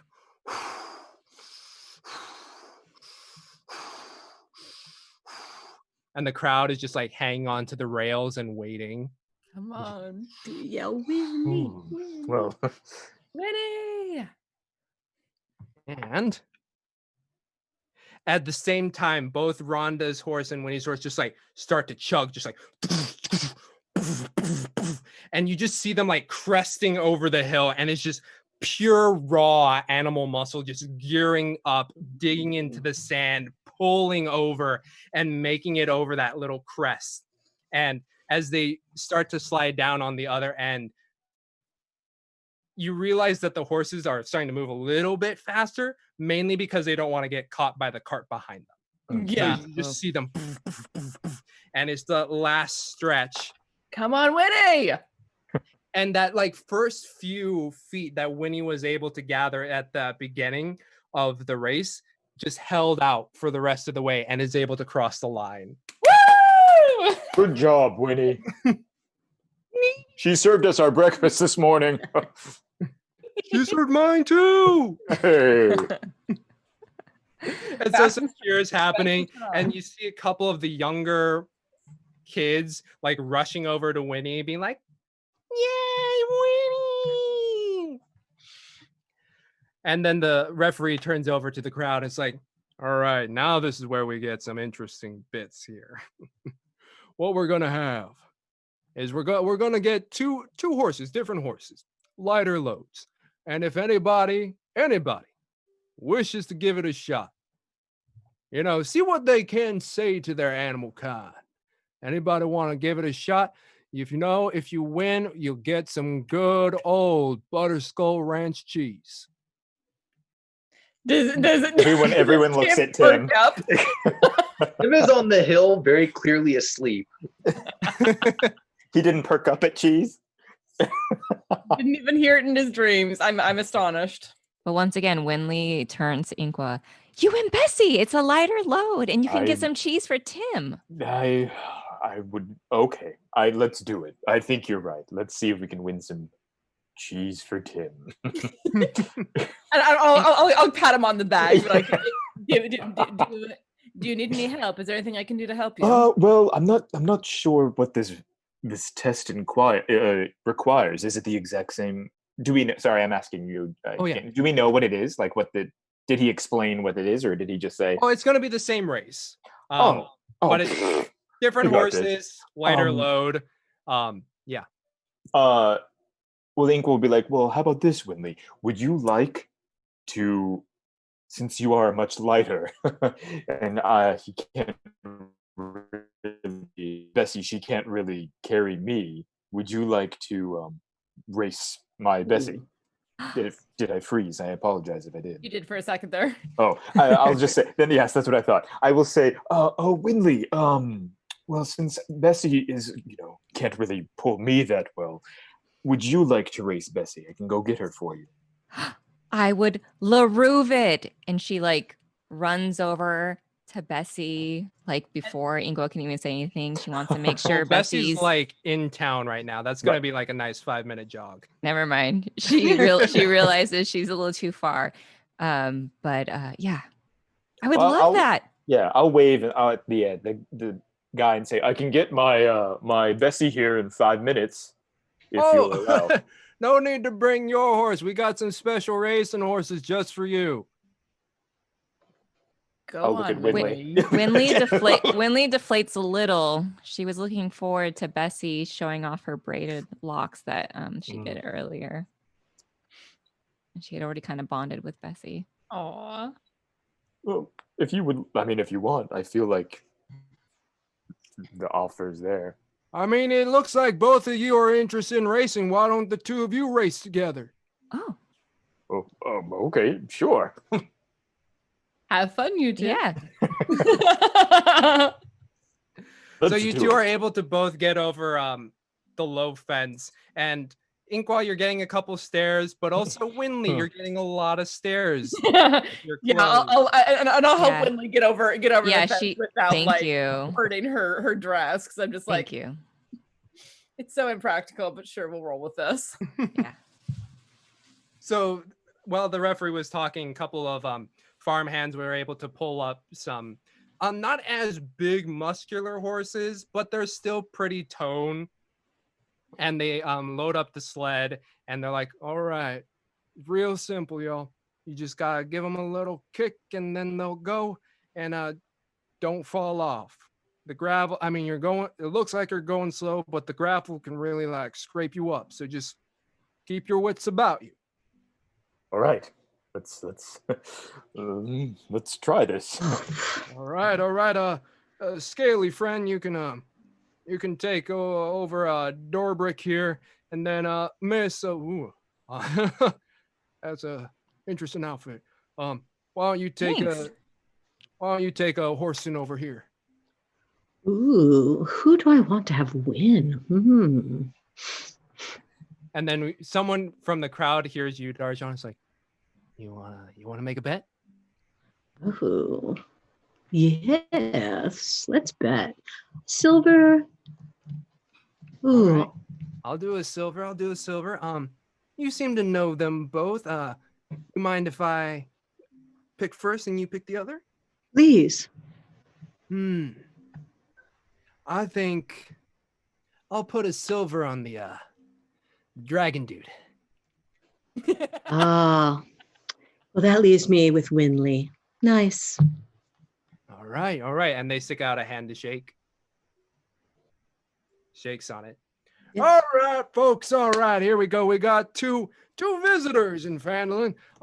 What's your name, ma'am? I'm Winley Glorybow. Winley Glorybow. The fancy dress one here is gonna be riding a horse in here, and excuse me, my scale friend. What is your name? Oh, Inqua Jarber. Inqua. Yes. Oh, okay. Yeah, just making sure I got it. Okay, and Inqua is gonna be riding door brick over here. Let's all give him a hand. And then you hear like slightly softer claps compared to when like Winley and or not Winley, Winnie and Winnie and Rhonda were racing. All right. Isolde claps very enthusiastically for both of them. Yeah. And you hear one loud, very prominent woo, and you can tell Winley especially. It's your Izzy. Oh, yes. Yeah. No, And- so but I watch out for my kid. Yeah. Yes, Winley's well, in I'm- her element because she's used to being in front of a crowd and having Yeah, and applause. Inqua hates this because he does not like the stairs. So it's so I tell the people around me, on just a whim, let's race and win. Get a bin of cheese for Tim. And some of them are Excellent. like, yeah. Wait, is she singing for us tonight? And then they're like, I think so. Yeah. A Bardic friend over here. All right, folks, we're about to get this race underway. Are you two ready to race? I guess. Okay, wait 1 minute. And she quickly finishes the braid she was putting in her horse's hair. Okay, ready. Horson's got like a nice, full, thick braid. Yeah. Nice, quick triple one, just like all the way down. Somehow ribbons too. Like, who knew where those came from? Yeah, just like whipped it out from the clothes, like pulls out a ribbon, ties it off, and they're like, All right, are you two ready? Ready. Yeah. 1, 2, go! Can you both roll me 1 animal handling checks and 2 acrobatics checks? Okay. That's my animal handling. Poor Inqua. Ooh, that wasn't good. Okay, there's 1. Nice. Yeah. You said acrobatics, right? Yes. Cool. Oh, gosh. it's the same. Oof. Well, Damn. Oh shoot. glad we weren't fighting anything. All right. Uh, So at the start of the gun, you guys both give your horses a little hick. Inkwell, you're able to like find your footing very easily, and it just like starts sailing through. Winley, that jolt from Horson, you just tip back over and let go. No. And just like, and then Horson starts taking off. It's like, oh, this is a lighter load, and just starts plowing forward. Winley's a little shell shocked. My white dress. oh. I hope you Meanwhile, have Equal just presentation. sails up. Give me 1 more animal handling check, Inqua. Nice. Wow. Why aren't we battling right now? That's what I'm saying. So like on the side, you could just like hear the like crunching of the sled on the gravel and like the heavy breathing of the horse. On top of the sled and with that horse right in front of you, you just hear just like and just pounding of rock and gravel. And as it reaches the end, it's just like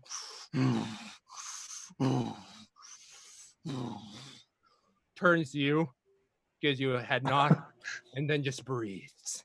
Good horse. Like I want to pat it and just be like, there, thank you. that was definitely something. The referee runs over to Winley. He's like, "Oh, are you all right, miss?" She's still in shock. My new dress. But you're okay. Huh? Oh, yeah. But my dress. Anyone this girl's parents? I'll hop over the fence and Yeah, and come over. She runs to the assault. Like, it's all right. It's all right. Just And like just like usher her off of the field. And she's So you're- whispering, "Can we find someone who can clean this up?" I don't think there's anyone who has prestidigitation out here. Meanwhile, Darjan, there's a little nudge on your shoulder. Mm.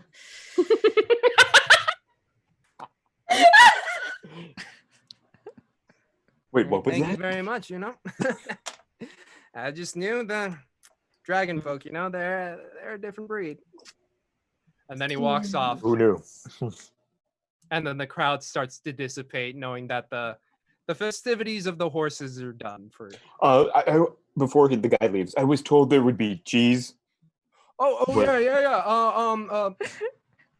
Jarrell, can you come over here? And you see one of the young farmer hands bringing over, like, Bless you. compared to the target one, where it's like a nice little handful, it's a block. Oh, Oh, wow. a nice chunk of cheese. Okay. Nice chunk of cheese. Perfect. Well, thank you very much. And I'll just, I guess, head back to the group, show them. And then is Tim still sleeping? Yeah, Tim's still on Okay. the I tree. want to go up to Tim, and I don't want to wake him or touch it. I just want to put the cheese under his nose and be like, and see Tim, what he make me a does. perception check. Just a perception check. Perception check. Perception. That's a number. It is a number, indeed. Nice. Like smelling salts. Boom! Your eyes wide open. You can do it. What? Oh, Wakey, It's- wakey. it's a chunk of cheese for a hunk of cheese. You know, I've never heard of men. Oh. I've never heard a man called a hunk of cheese before, but I'm sure there's some Bodic inspiration there. While you were sleeping, Tim, we got this cheese, and I wanted to. I know how much you love it, so I just wanted to give you this if you want it. I don't need all of it. Thank you. Does any? I mean, I'm sure other people. This is a lot. How much cheese is this? Is it like a chunk? I would say it's like a brick. I'll come over and sit next to Tim and like sit Winley down under the tree and pull out a dagger and be like, breaking cheese instead of breaking cheese. Are there any? Well, I mean, if we're doing that, are there any food stalls? You saw a couple in town. If you wanted to go grab some stuff there. Yeah, should we go get some bread for this? Yes, it's time for another meal. Ooh, and some really good farm butter. And I'd love to go back to our room so I could change. That's probably We'll get there soon. Don't worry. Oh no, we can probably get to our rooms now. You want Lunch. to kidnap him? Lunch first. Lunch first. Dorjan, what time do you perform tonight? Oh, this evening. Sometime this evening, sure. Yes. All right, let's head back down towards the inn then. Tim can get that nap that he needs after we've had some bread and cheese and butter. I can wash the horse saliva off of my face. Why is there horse spit on your face? Well, because the trough is what was available. Fair enough. I could also then too wipe the cheese saliva off my face from earlier when Whoa. from Tim. So yes, I agree. See, everyone wins. My It's a apologies for that. win-win-win. It has been a while. We should go back. They will be expecting us. Sure. Yeah. And I'll sling a comforting arm around Winley's shoulders and be like, "It's all right, dear." Oh, okay. Wait, Laura, are you still there? Okay. Yeah. Sorry, just like it felt like everyone froze for a second, and I was like, All right, so you guys all are able to you're able to make your way back to town very easily, and along the way you find some bread and some fruit around. If anyone wants to drop like 5-ish copper just to like pick I'll up do stuff. that. Yeah. From my winnings of my wrestling, I'm more than happy. Oh, to, nice, right. Yeah. buy that. Winley begs Isolde to buy her like a scarf or shawl or something so she can kind of cover up the dirt on her dress. Sure. Unfortunately, there's no one who's like really into like making thread wear in this area. You do see some people like braiding wheat, but for more of like chains and like necklaces and bracelets, and they're sticking little roses in them. Yeah. Well, one of the things about the frontier towns, darling, is that water is in shorter supply, and roughing it is a little bit more of a necessity. Guess we learn a lesson every day, don't we? We do indeed. She's still So- very disappointed that she's I'm- in her dirty white dress. I'm sure. Like it didn't get on the front part because you just kind of kick back, but it's like all along the backside. Yeah. So whenever she sees someone that might look important, she kind of like turns her back to. Oh, you got that feeling behind you, that sense of knowing. Yeah. Oh, that's brutal. Couple people like they see you doing that and they like try and mimic and be like, Yeah. as you walk away, and you're like, oh, okay. And they keep walking by. So you're able to grab your cheese and breads and stuff. You're able to, Good farm butter. yes, you find some good farm butter. You guys are able to get back into your rooms. And unless there's anything in particular you want to do, I can fast forward us to tonight. I Tim imagine Tim wants to take a nap. and shave. Hey. I get spruced up for the eve. Winley also changes. She Mhm. was prepared and she got 2 dresses that look the same. She always gets 2 of every outfit just in case. And Isolde sees this and just like pinches the bridge of her nose, like, okay, all right. me to the DM. I'm now keeping an eye out for anyone who is selling clothes that I think might fit her. Okay. Cool. Inqua, do you want to do anything before? Oh, we I'm fast sorry. forward? Nap and a dab. Nap and a Dab dab. and a dab? Yeah, nap and a dab in his room. No. Just a nap and a dab of his face. Cool. I love Ooh. it. Ooh. Did something happen? Maybe a costume Argent, change, yeah. but I'm Julie's playing with her with her boa. I have to be ready for this eve. As you do, most certainly, darling. So as you all kind of rest up, get changed, do the like, oh, well, okay, we're gonna get to like California Adventure in the evening kind of deal, but we're gonna sleep in the hotel for right now. Kind of that moment where you're just too like, soon, too soon, James. Oh. right? Remember the good old times. I do. Sorry, continue. I apologize. No worries, no. You're able to you all at different times make your way downstairs. And as you step outside of the Stonehill Inn, where once there was like the mechanical booth and like the wrestling grounds, which have all been kind of put away, taken down, what you see is a few fire pits. And it's like one of the few things that are illuminating the central square with a few little candles on corners and like posts of houses.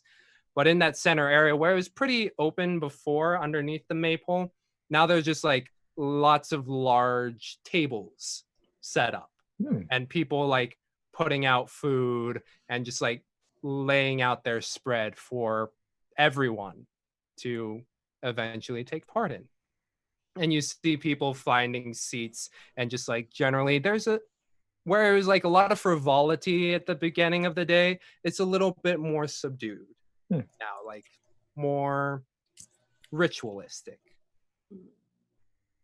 Yeah, I as the more religious person is as paying attention to all of that and trying to puzzle out, is there a particular god that is being worshipped this evening? Is there someone in particular that we need to be thanking? That sort of thing. Oh yeah, for sure. Roll me a religion check. And Inqua, you can roll one too. Is it 21? Base 19. Damn. Was not expect that to go so well. 14. Okay. Yeah, both of you with the constant repeating of like wheat and rose motif and knowing who really brings in the harvest. It is the goddess Shanti. Shanti. Yeah, that is Chauntea. T-E-A. Shanti. Yeah. And she's known as the goddess of harvest, as well as kind of like the hearth and home as well. And you see a lot of people like with braids in their hair, and they've got some roses. A lot of them have like wheat bracelets or necklaces. And again, on the maypole, you see like the larger braids connecting to the houses below. We're all together, correct? Yes. Okay.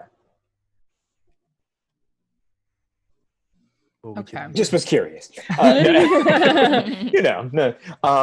Can I have brought like 5 pieces, knowing this information? Well, I guess I didn't know it before, but no.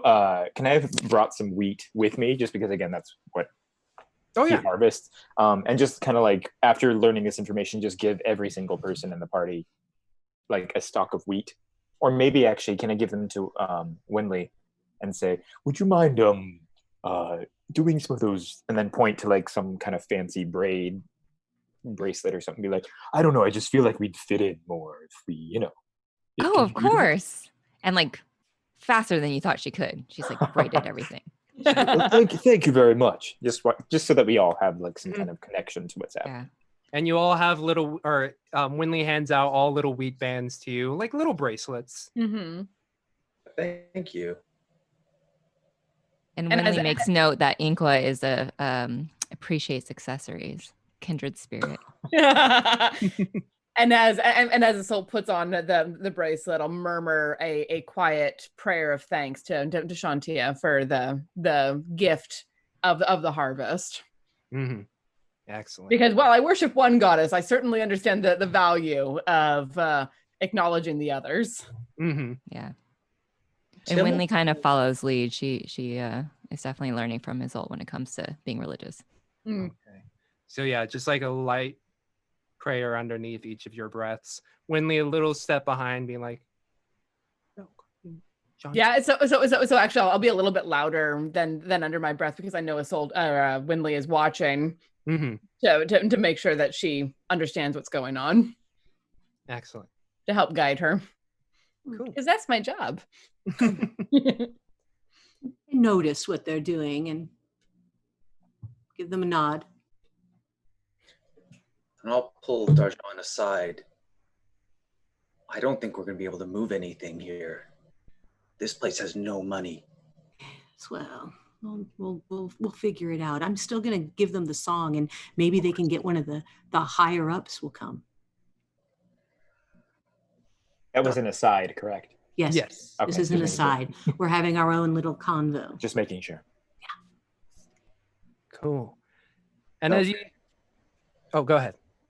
Oh no, with return to the group.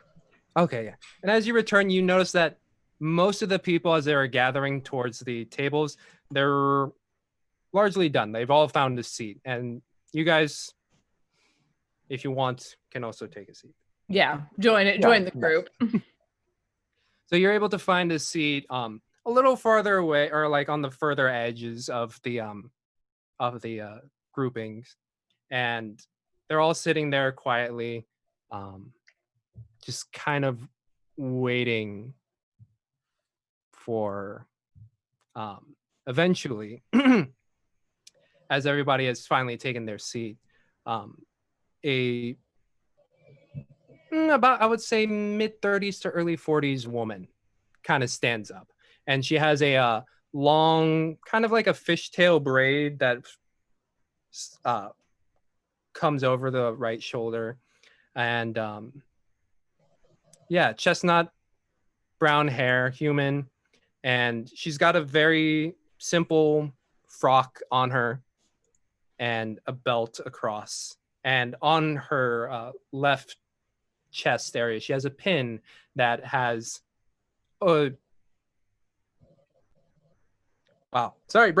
just like a little sheaf of wheat, and as well as a rose that is above it. Because of both of Isolde and Inkwell's roles, you realize that she is an acolyte of Shanti. An acolyte, but not necessarily a cleric? No. Yeah. Okay. So she stands up, and everybody, like with their little hush murmurs, kind of just stops. And she just stands up and is like, "We gather here today to give thanks to our good mother, Shanti. The bread we eat today is not our own, but a gift she has blessed upon us. May she keep our houses warm and our bellies full this winter." And then the silence just kind of permeates through, as you get the sense that people are kind of reflecting. It's like winter is about to come, so it's just like hard times may or may not be here, but it's just like it takes a moment of reflection. At that point, Adabra, noticing that the reflection has settled, "Let us eat." So mote it be. And like the moment she says, "Let us eat," it's back up to that energy from before, where people are just like, "Did you see that race? Hey, it's that girl. She fell on her back over there. Hey!" And like you just see a bunch of people, and like there's food in front of you. And I'll just put a gentle hand on Winley's shoulder and be like, sometimes losing graciously is what the goddess requires. Yeah, she's trying to look comfortable, but she's still a little embarrassed and trying to brush it off. It's all right. It's all in the pursuit of the fun. Oh, well, I believed in you. Thank you, Darjan. Thank you, Dojan. I'm just teasing. And Inkle wants to just partake in food. Mm-hmm. And it's some really good stuff. Like you thought the morning was good. Like this is fresh baked bread. Oh, This is some beef, just fresh grilled, and it's good hearty food. Now There's this fruit out and about, mainly apples. oh yeah. If there's cider, I will partake in that with glee. You notice that there are a couple kegs like closer to the Stonehill Inn area, that are just like propped up, and like you see some glasses as well, or tankards, mugs. Okay. Does it look like it's open for people to go and grab? Mm-hmm. Yeah, all of this is like open to grab. Like just eat some good food today. I'll go over and grab cider from that for the 5 of us and bring it back and put it in front of everyone. Oh, help with that. Thank you. 5 mugs with one. No, that's 3 mugs in one hand, 2 in the other. I was a server. I can do this. I can do this, and I'm not as strong as Assault. that's beyond talented to me. I was a server. I worked at Chili's. You know how to grab the tankards after a while. Welcome to Chili's. Anyway, yeah, no, but if Tim wants to come and help, I'll certainly pass a couple of them off to him. Yeah, absolutely. Because it is good to encourage manners in others. Mm-hmm. So as you guys are eating and having a conversation, all of you get a very quickly a strong whiff of flowers. Just like all of a sudden, it's just like, boom, overpowering. Wow. And you see the source of it kind of just like gliding over to you. And it's this very pot-bellied man with grease in his hair and even more in his upturned mustache. And he's got these purple vestiges that normally would have like an orange cord as a belt, but you can only see part of it because of the belly that's hanging over it. And he strides over. It's like, well, I have never seen a group like this before. Never. No, cheers. Never. I mean, rather a peculiar group, but it suits us. Good evening, sir. Oh, good evening, excuse me, where all my manners. My name is Harbin. Harbin Wester. I am the town master here. I know who's who in this town, and I do not know who you all are. Who are you people? Well, I came in for the festival to play for you tonight. Oh, you're a musician. Yes, Toblin's been telling me all about Argent. Darjan, you know. that's a great name. Really rolls off the tongue. Nice to meet you. I take off my hat. Nice to meet you too. I am Assault. I am with the Knights of the Unicorn. Oh yes, all the way from Waterdeep. You know, I used to be a water diver myself, but I made my way up here a couple years ago. Yeah, I know all about your Order of LaRue. Have done some great business with you folk. You folk are quite exceptional people. At some point, I would love to have a conversation with you about more possible trade with us. Oh, certainly. Now that's going to have to also be in conversation with the Phandalin Mine Exchange head Guildmaster Harley.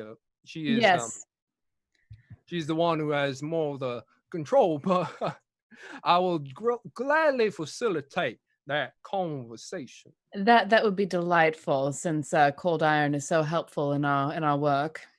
Oh, certainly. And you fine folk. Well, I'm Winley. I'm also a follower of LaRue, but you might know me from my brand, Unicorn Beauty.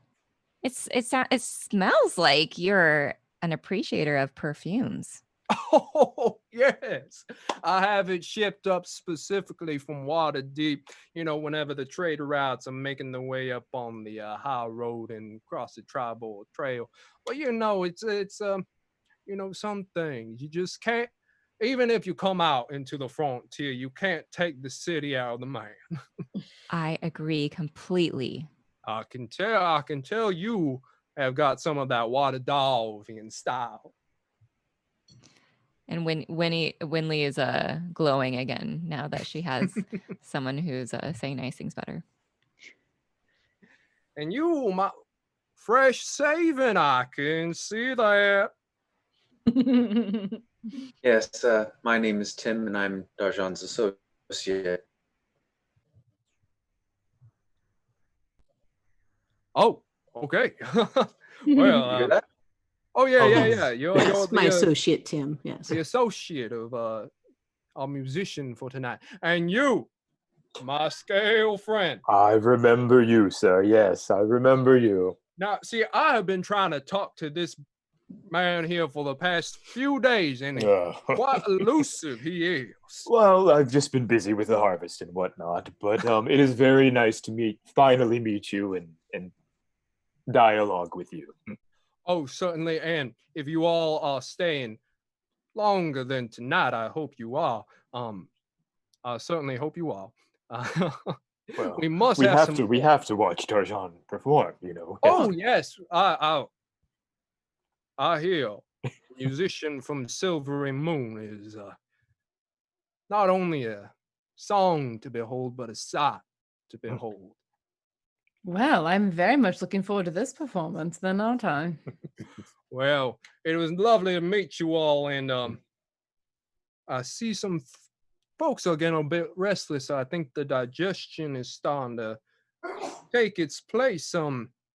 If Master Argent here wants to take to the stage sometime, I know they would appreciate it. All right. Thank you.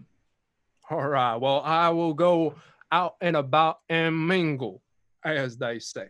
Such a pleasure to meet you, sir. Oh, lovely to meet you as well. Knight of the LaRue.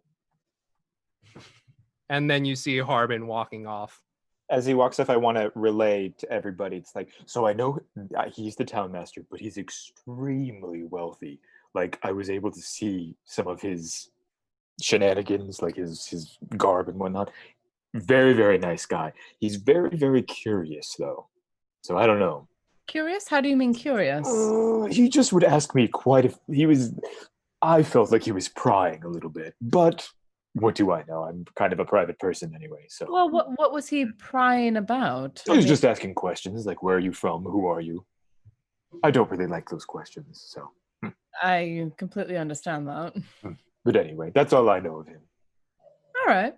Well, and I'll reach over and pat Inqua on the shoulder. Oh, thank you. Well, I think it's about time that I take the stage. Oh, goodness. Yay. We've been looking forward to this. All right, so Darjan, you make your way up to the stage. And a few of the eyes are... Oh my God! I swear to God! And you can feel the power of the eyes slowly being like, oh, and like all starting to turn in your general direction. And Winley's pushed away to front. She's saying, I know her. Winley's up front, and a few of the other people, they're like looking. A few of them are already starting to get up and be like, is this a dancing song? Is it like, what are we doing here? Got to move up to the stage and make sure no one rushes it.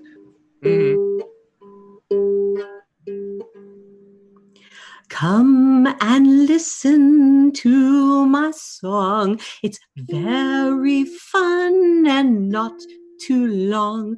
A story of courage without measure. A story bright and shiny treasure. Underneath the silvery moon. Listen now as I describe the room where we almost met our doom. And it goes on like that. Mm-hmm. And as the music continues and swells, like it's a heroic tale of Darjan and Tim going about finding treasure, going into the deepest dungeons and pulling out what would be a priceless artifact from the jaws of some horrible beast.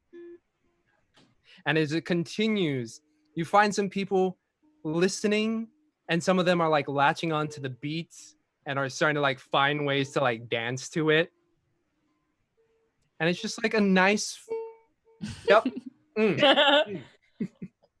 People are like getting on with it, and it's good. And if there's any sort of like partner dance to be had with that, I'll grab Inqua and be like, come on, let's dance. Oh, I've got 2 left feet. So do I. We can have 2 left feet together. Would you 2 roll me performance checks, please? Oh no. What have we done? Given the DM a chance. Oh, I've got negative. Ooh. Paladin, charisma's high. All right. Oh, right. So as Isolt pulls you up onto the or pulls you out onto like the dancing area, who's leading, by the way? Not me. I will let him pretend to lead, but I'm leading from the follower's position. Yeah, from the follower's position, you are like back leading hard, but it's like not too bad. Like you're both able to find your steps together, and it's an enjoyable dance. All right. Neat. Oh, I forget sometimes that James is a dancer. Winley, what are you up to while this music is playing? She's trying to get the front row together in a sing along whenever the chorus comes along. Nice. And as you can hear like Darjan like leading up to it's like, all right, here we go. You're like, all right, everybody, all right, okay, here we go. Yeah. And then it's Darjan, you just hear your song coming back at you at the same time you're saying it.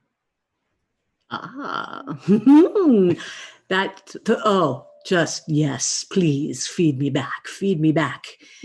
And I'm looking in deep into everybody's eyes simultaneously. Ooh. All right. Encouraging them to encourage me. Like all of it is coming towards you. Like everybody's really getting into the song. You're able to seamlessly switch into like a jig where everybody's like up and like doing a dance. It's a great cap to the High Harvest Tide festival as everybody's just like dancing and like drunk on cider, drunk on ale, full on food. And it's great. Can everybody roll me a perception check, please? Sure.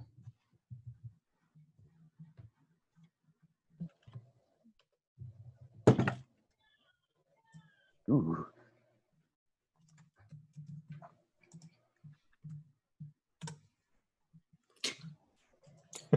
You got Of course, because I am grasping everybody's. Yes.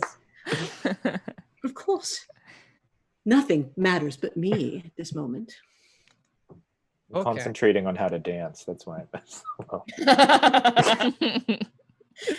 Yeah, Isolt has definitely led more than a few people in her time. And while you're all dancing and feeling that music together, Isolt, you hear something on the wind. It's just like a very slowly, and like it's picking up a little bit louder as you are dancing along with Inquan. It's just like,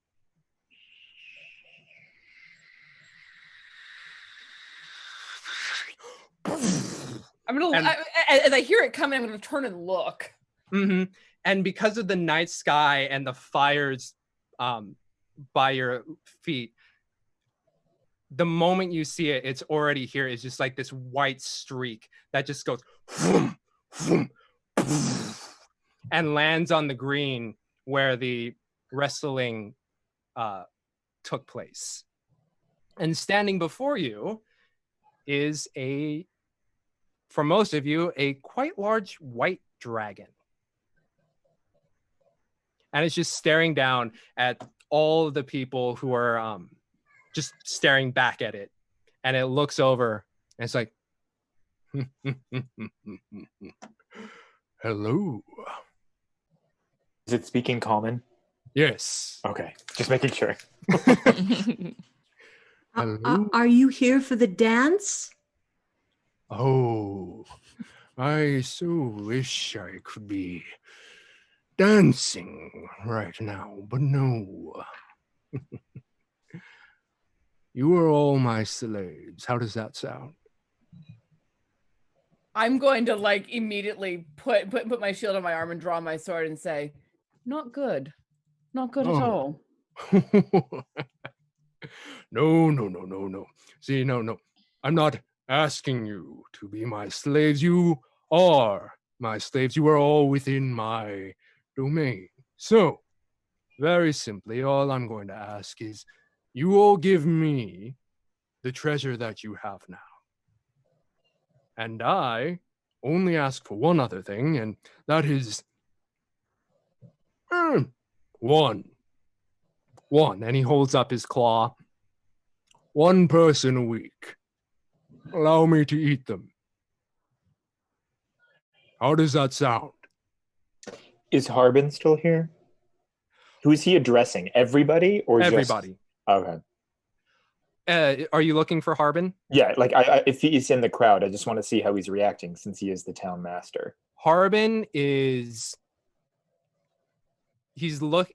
as you were like looking around and you try and find him, you see him already at the back of the crowd and just like inching slowly away, like keeping his eyes on the dragon, but just like, and before you know it, he's like bolted behind like a building.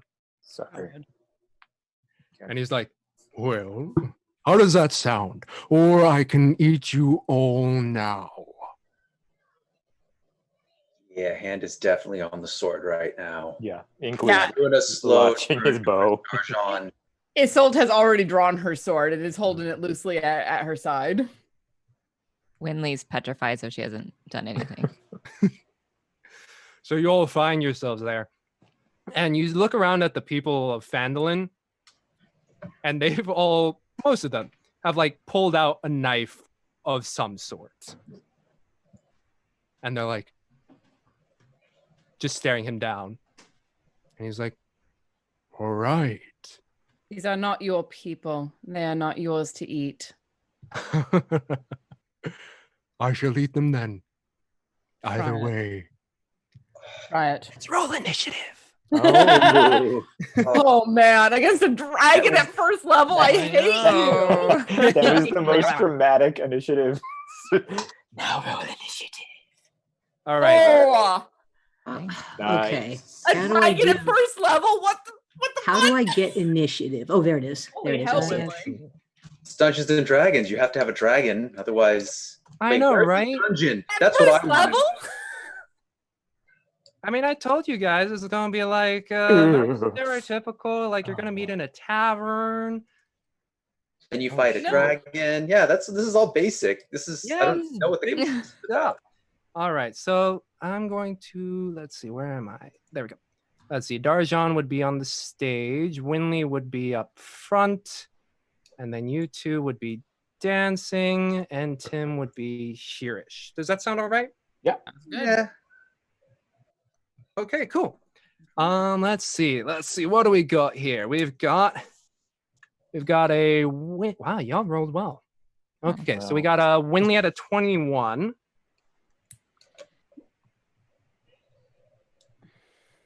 And Tim at a 19. My turn. Darjan at a 17. And Isolt at a 12.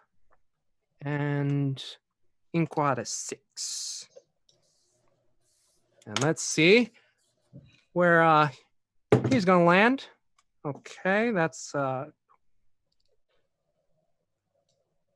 let's see, that would be and then the villagers, we'll just put them at a cool. All right, So, so as you guys are all getting ready and drawn, you start to see Cryovane, the dragon, just start making his way over. Winley, you're up first.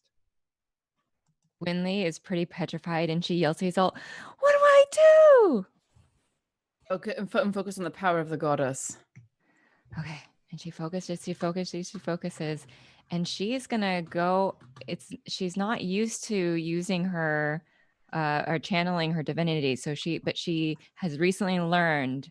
She's gonna go in for a spell, guiding bolt here. All right. Excellent. And she's like calling it. She like holds her amulet, and she's kind of thinking of LaRue, and she's like, "LaRue, please help me!" And she like summons all her energy, and she Come on, baby girl. Ugh. And she kind of lets go, and it's not as controlled as she hopes, and she kind of she unfortunately did like close her eyes and didn't really like aim on her target, and so she kind of peeks to see if it hit the dragon. Yeah, as you coalesce this holy energy in your hand, you're kind of flinching back and forth and just lets it go, and it just sails clear over its head, and it looks and it's just like would you like to do anything else? I'm going to kind of creep back as far as she can away from the dragon here. Okay. Wait, where's the dragon? Oh, I see him. He's on the hill to your left. Tom. What is my color? Should have given I everybody see, I see. control of their character. Yeah. I have control of mine. Okay. Yes, I do too. And each square on these are 5 feet. So everybody should have 6 feet or 6 squares of movement. Unless you're a wood elf and get 35, or a halfling and get 25. Mm-hmm. But wait, Making things are there any like structures in my way to move away though? Like, where's the stage? So the stage is where Darjan is. I would say it's probably like the size of Darjan and Tim there. So like right there, if you move yourself, you're basically like, it's coming up to your mid stomach area. Yeah. I think she'll just quickly. Yeah, she's just gonna move. So she's tucked maybe like behind Tim here. Cool. So you find your way to the back of the stage and you just find yourself there. Excellent. Tim, you're up. All right, yeah, God, you don't pay me enough for this, but I'm gonna move in front of Darjan with my sword drawn, and I'm gonna shout, "Wait, you didn't give us time to discuss this. We need time to process. This is a lot. This is a lot to throw at us." So good. Psychology. These things usually take 24 hours to sort out. So you take your time to say that. Is there anything else you'd like to do? No, just getting ready for something horrible to happen. Yep. Yes, sir. DJ, you're up. Darjan. I want to try to DJ. I would like to try to cast sleep. Sleep. Tell Okay. him to go to sleep. Go ahead and roll. I was trying to figure out what it wants me to roll because it tells me to roll a 5d8 for how many hit points of creatures it can expect. So is that okay? So it's 5d8, and if it takes up all of the health, then the creature goes to sleep. Yep. So I should roll 5d8. Ooh. Nice. Damn. So that's a really good roll for. Not bad. So you cast this, and in your hands, just like go to sleep, my little baby.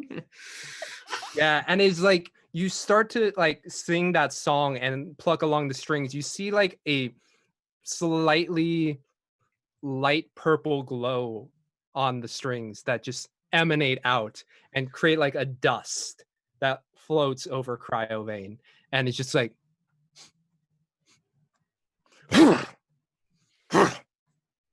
and it does not work. Ooh, I figure his health points are above 30. Yes, well, but I that was a good I roll, needed though. to try. It's a good roll. That was a good, that was a good roll. Anything else you'd like to do? Beg for your life. And Yes. my life too. Yes.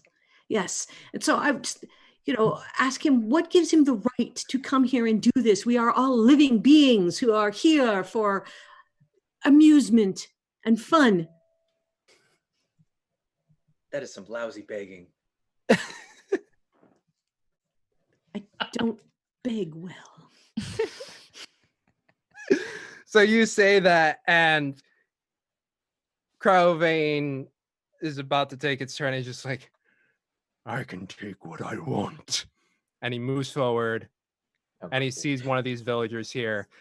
And at the same time, like the ones that are like standing up ready with their knives, they're ready and going. You still see like a good 40 of them are trying to like rush back behind you to get away from this giant beast that just appeared out of nowhere. And with its tail, Cryovane is just gonna swat at this villager here. And hits. I mean, it's hardly a contest against commoners. Yeah.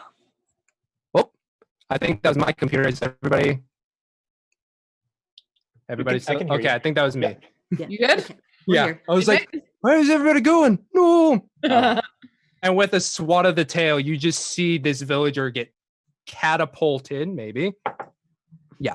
Catapulted into this building over here. And he's just like, and just like smacks through the wood. And then you just see legs dangling there. Mhm. All right. That's Cryovane's turn. Next up is Isolt. Cool. 5, 10, 15, 20, 25, 30. I can get right up on him on 30. All right. With 30 feet of movement.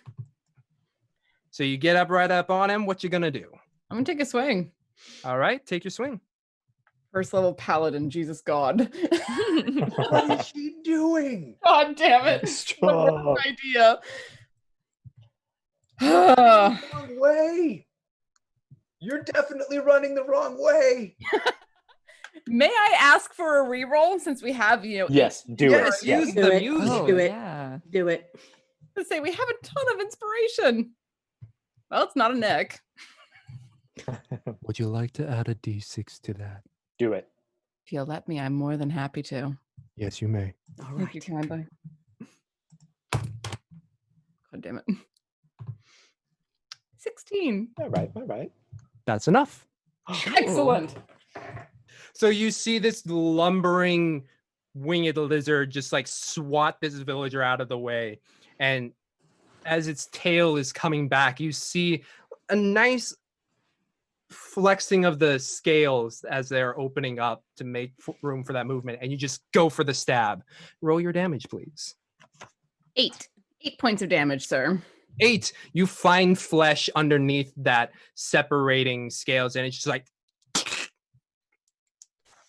All right, 8 damage. Nice. And for shits and giggles, because I have the shield master feat, I'm going to take a bonus action to try to shove this fucker back. Okay. What do you roll to shove a dragon again? I don't know. Strength? Extremely high. Does it automatically happen, or? So if you take the attack action on your turn, you can use a bonus action to try to shove a creature within 5 feet of you with your shield. I don't know shove action. Well, it doesn't say for roll, so you just push it back 5 feet. Cool. Go away. Just like shove it back a little ways and be like, these people are under my protection. Solid stuff. So as you stab, you take your shield and at the same time pull and push. Mm-hmm. And it gets pushed back 5 feet. Yep. Cool. That's alone. All right, that's I'm Isolt. gonna die. Villagers are up. This guy's gonna charge on in, as is this lady. This one's coming. I have this on a very tiny screen. 1 second. Darjan, what are we doing? All right. So these are all the villagers that are able to make it towards the dragon, and 2 of them are going to take some stabs. Let me get some more dice. Oh no. Nope, none of those hits. One of them's going to try and chuck a dagger at it. Ah, that hits. 4. 2 damage. So you just see one dagger just like careening through the air, and it's able to find a sticking point. A little bit of a sticking point. Cool. Inkwell, you're up. Okay. As soon as Inqua saw the dragon like land, his eyes went from being a very bright blue and they turned like a very, very dark blue. And I feel like everyone noticed his. Can you hear me? Sorry. Everyone noticed his demeanor kind of shift.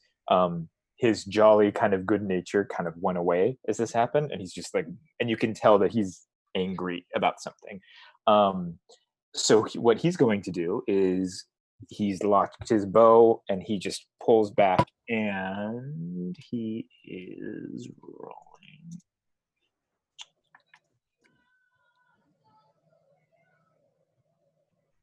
A 22. Yes. Oh yeah.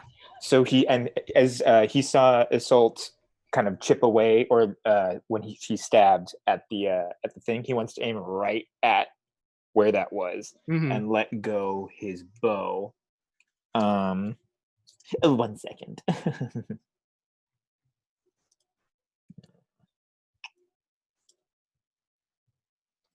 For 7 damage. 7 damage. Solid stuff.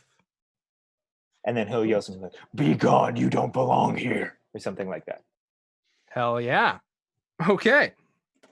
Cool. So that was Inkwell. We're back at the top of the order. Winley, would you like to take a turn? Yeah. Winley, she was really scared, but she gathers some of her courage and she kind of mutters to herself, okay, attacks don't work, so let me do what I do best. And she moves back forward so she can be seen. And she concentrates on LaRue, and she points to Dragon and say, hey, you're going to listen to me, as she casts command. Ooh. Nice. Okay. I believe I do a wisdom saving throw. Wisdom saving throw. Excellent. I'm going to use the big boy. Huh! Does an 18 make it? Dang, yes. And she can kind of tell that he's not listening. Oh, never mind. And she shrinks back away. Darjan, what are we doing? And as you say that, Tim, it's your turn. Yeah. What are we doing? Let's take everybody in retreat. We got to figure out how we're gonna get this thing. They're attacking. All right, I'm gonna. Oh, that's it. I stop listening and I go up to the dragon. Yeah. Yes. Okay. Thank you, Tim. Tim, you're up. Go. And I will swordy sword swing. I see him do that. I think a 24 will hit. All right. And as you find yourself at the front of Cryovane, you notice that there are a few scars and like places where there aren't any scales on his right shoulder. Ooh, sword goes there. Sword goes there. And as you launch your sword into its shoulder, you do 4 damage. Yep, a whole 4 damage. Hey, that's some damage. Okay. Cool. Anything else you'd like to do? I'm gonna wait for it to do something. Okay. Darjan, you're up. Tim is always the courageous one. So I'm going to, all right. Of the 2 of them? Yes. Yes. So, all right. This thing is bothering the crap out of me. So I'm going to throw Bane at it. Bane. Yes, please. I believe that's a charisma saving throw on my front. Charisma. Cool. Come on. All right. Does a 7 make No. it? Yes. Hell yeah. I believe for every roll from me, that's 1d4 less, right? Correct. Sir. Excellent. Ooh. So as you pluck your strings, whereas Sleep had like a nice vibrant purple, kind of vibrant, maybe more like a lilac. Yeah. This Bane is more of a deeper, darker, almost black color, and it just weaves around and just like slaps onto Cryovane, and it just like starts to like constrict a little bit. Yes. Excellent. Okay. That's what you get. And Cryovane is just like, and he's going to launch out with 2 claw attacks at, let's see, he was not expecting resistance. So Assault, let's see, that will not hit. But it attacked someone that isn't me, right? It did not attack you. All right, let me know when I get to take a bonus attack against it. Right. So it went for Assault. I'm gonna use 2 of my inspiration. See if I can hit you. You can certainly try. There's a 19 hit. Oof. Yes, but only just. So it It's gonna swings. hurt. So Cryovane swings at you for as its claw just comes down for 5 damage. Okay. Not great at first level, for the Nope. record, No, but also not as bad as I feared from a dragon. And the other attack is going to the villager in between the two of you.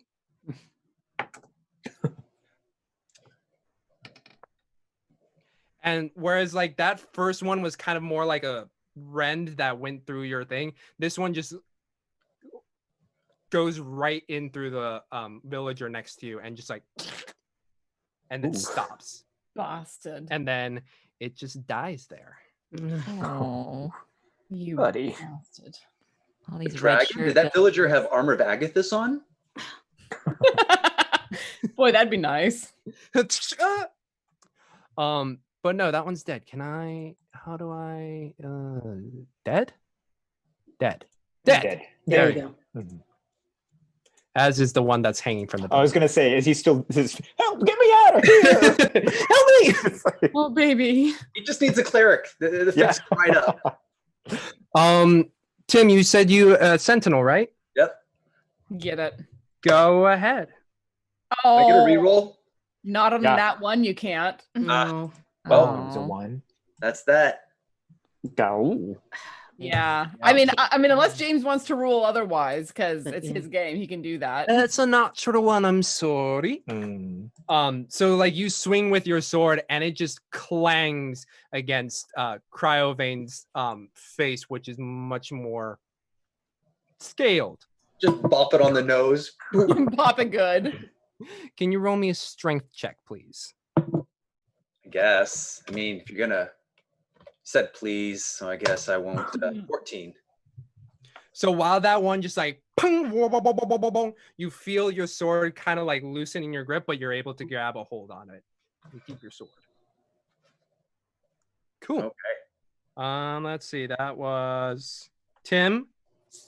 Oh wait, no, because the villagers Inqua. Oh wait, no, wait. Cryovane attacked. Assault. Okay. I'm going to scoot up on him because I shoved him back 5 feet earlier. And I'm going to attack him again. Okay, go ahead. Oh, can I get a reroll, friends? Yes. Yes. Mm, Thank you. Right, Amy, this. There we go. 18. Right. Yep. You're able to find another spot where he's like, this guy's been in some fights, and you were able to find another spot where it's just like scaleless. Go ahead. 7 points of damage. Nice. 7 points. Just like pressing in, and I'm just gonna shield bash this fucker again and shove him back another 5 feet. To just be Another like, 5 "Get feet. You keep out of this town. So I mean, it's a dragon, but like up close, you realize It's not the biggest dragon, maybe. I don't know. Possibly a young dragon, maybe. Who knows? So Based that on was size. Would I assume it's younger? The resident dragon expert. Oh, he's through the barn. Never mind. I'm not a dragon expert, but I've been around. So the villagers, seeing that 2 of their compatriots have died, are taking more on, like, they're starting to back up. They're like, oh, sure. Understood. I mean, I can't say as I blame them. It's one of the killer dragons. Oh! Oh my god. But these 2, while they're running away, they're going to try their best to huck a couple. Loogie. Quit. God damn it. Get out of here. They're going to. Oh! One of them gets a nat 20. Ooh. Oh, nice. Get him. Kills the dragon. Adventure over. So for 4 damage. Ooh. Nice. Okay. On So, a like- D4 plus whatever, that's pretty damn good. Yeah. So like this one just like flies the knife through the air and it lands in a similar fleshy point and just like, and Crowdman's just like, no. And let's see, that's the villagers. Inqua, you're up. Okay. Still very angry. I'm gonna come a little bit closer so I have a better vantage point. 10 Mhm. feet.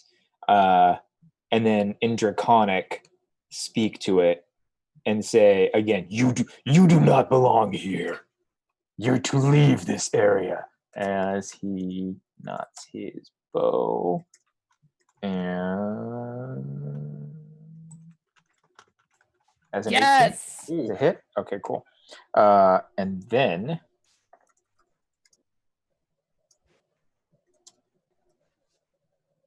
then locks it, and then and then at the same point where the shield, I think, did assault through something, wants to aim again, and then let fly for 9 damage. Yes, it does. And it sinks in further and further, and you see Cryovane's eyes just being like looking around. It's like, what? Did not expect this. Yes. Winley, you're up. Okay, she's going to move. She's going to sum up her courage again, move just a little bit closer, and she is going to say, look behind. Did you see that behind you? And she's casting thaumaturgy, and she makes a sound of a large explosion from behind the dragon in hopes that it'll distract the dragon. Ooh, Okay. I like it. Ooh. Okay. I will roll a dice for this. Okay, it's a good one. Okay. So thaumaturgy goes off and it goes and we'll see what Crowvane does. Tim, you're up. Against better judgment, I'm gonna move up and along this side over here. Why am I in front of this dragon? I am an idiot. But I did it. The dragon eats you. Because I'm not thinking. Come on, buddy. Yeah, trying to find a hole where there's some softer patches. Does the dragon have cheese? We No, can I get it? Can I get a reroll on that? Yes, let's give you a reroll. I'll take the 21. I like the 21. There it is. Okay. Yes. Better. Two hits. All right. Hold on. Change this to 8 and for 6 whole damage. Woo! 6 whole Every little bit, damage. Matt. Oh yeah. Every little bit, mate. Words. Cool. Anything else, Tim? So, you sure you don't want to negotiate? Talk this out. Don't Right now, Cryovane's head is just like, and it is DJ's turn. D'Argent. All right. We're gonna call you looking- that the whole time. You're DJ. Yeah. DJ Kindred. Yay! Oh, it's got to be DJ. Anyway, I want to throw a bardic inspiration. That means that somebody can get a bonus die. And so I'm thinking Tim. I think Tim needs a little bit of inspiration to get his himself where he's at. So I'm going to throw that at him. Cool. Thank you. I need it. This means I'm not going to get eaten, right? You tell me I'm not going to be eaten. I'm telling That's you. what I need to hear right now. Yes, exactly. So with that bardic inspiration, you get a D6 on, I believe, an attack roll or a skill check. Yes. Or a saving throw, I think. Or a saving throw. Yeah. Or saving throw. Which might be Ability, important. attack, or saving. Anything you roll a D20 for. Yes. Cool. And then that's kind of like as a bonus action. Bonus action. Action. What you gonna do? I'm gonna back up. Back up. Okay. Whoops. It's called getting a better vantage point. Yeah. There we go. There we go. So now it's Cryovane's turn, and all this commotion at its legs and the pain in its arms, and then all of a sudden it hears the explosion behind it. It turns. And Isolde, can you make me a quick dex check? Shit. Dex check or dex save? Doesn't matter. Save. Doesn't matter. They're the same. 9. As Cryovane just like lumbers around and tries to spin around, its tail comes careening at you. You are knocked prone. Okay. I'm okay with being knocked prone. I'm not okay with taking damage. I won't ask for inspiration if I'm not taking damage. So you get knocked prone, and then Cryovane's like, and it's going to actually flap its wings a bit and try and get away from the explosion sound over here. Oh dear. Oh. I can take an attack of opportunity. Yes, you may.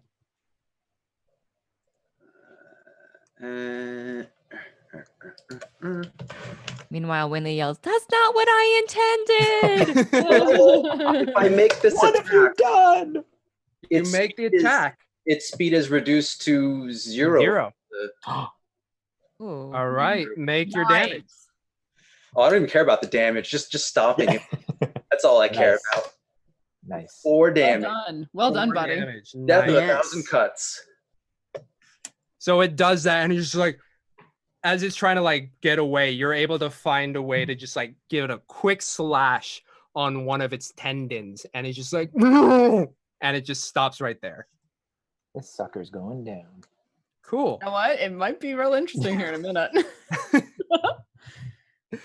Oh, that would be interesting if you guys do kill it. Then Great campaign, It's another everyone. dragon. It's bigger. It's its mother. so Isolde, you're up. If I thought of it, James got there before I did. I know. I'm going to use half my movement to stand up from being prone and move up 5 feet. Yeah, I'll move up 10 feet. Why not? And attack it.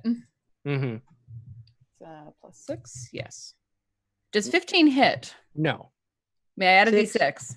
Yes. If you guys want to. Yes. Like, 19. 19. I did. You hit? 19. That hits? Yes. Excellent. Oh God, I made the dragon stay in front of me. Why? That's a good question. 10 points of damage. I'm going to slam it again with the shield and just like keep 10 points. shoving it back as far as I can away from the people. Okay. You move it 5. Excellent. You guys are shoving him back. Yeah, and it's very much it's so like getting her shield under his hips and just shoving with all of her weight and power and just being like, move, you asshole. So you keep pushing him back, and the villagers are like, okay, yeah, they got this. They got this under control. And they're like, Wait, guys. Good job, guys. Keep it up. Rah! cool. Inkwell, you're up.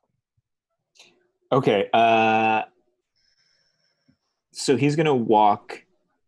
He has a fire resistance, so he wants to walk on the fire because I think that'll look cooler in the image in my mind. So he's Okay. gonna step forward 10 feet into the fire. Your clothes aren't fireproof. I guess that's true. Oh, fireproof. What do you want about? Yeah, Winley covers her eyes because his clothes burn Well, he'll off. walk over it then. That's what I'll say. So he'll just walk over the fire, and then we'll still just be angry and attempt to. Can I roll? Do you want to re-roll or do you want to add a d6? Can I add a d6? Sure. Is that okay? Is that okay with you guys? Absolutely. Okay. Yeah, That's what it's here for. Yay. Come on. Oh. don't judge me. Don't judge me. No No judgment. problem. That's No not problem. where you put the slash. Ooh. For 19. Yes. Okay, so Yes. let me see if I can actually get this roll now.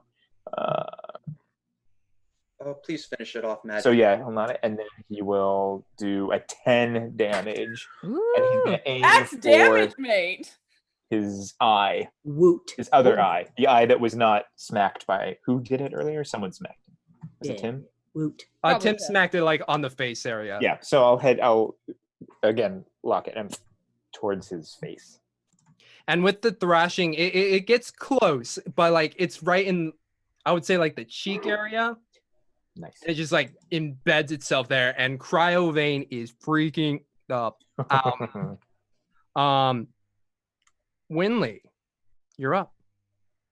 Yeah, she was really pleased with her distraction last time. So she's going to sum up her energy and cast thaumaturgy again, but this time she's going to make the ground tremble, and it has a range of 30. So she's going to try to see if she can aim it in a way that it really affects the dragon, not too much her compatriots that Okay. So you cast thaumaturgy as the spell ends off in your mind and in your hands. It's just like as the ground shakes. It's all you can kind of feel like the tremors near you. Okay, excellent. Anything else? no, she's going to stay where she is. Cool. Tim. I've got that bardic inspiration. I'm not like, a part of me is like, well, we're done here. I think no, I'll take another step. Attack, come on. Why are we doing this? Drive it away. Does a 15 hit? No, it does not. Add that bardic Add that, inspiration. yep. Yeah, does Yeah. one, well, actually, Do it. use the bardic inspiration and Yes. that'll take me one higher. Yes. One higher hit. Yes. All right, I'll roll that damage.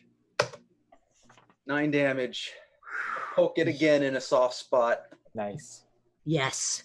James? Okay. Oh, and I'm on the Making the side of DM? the dragon for the soft spot.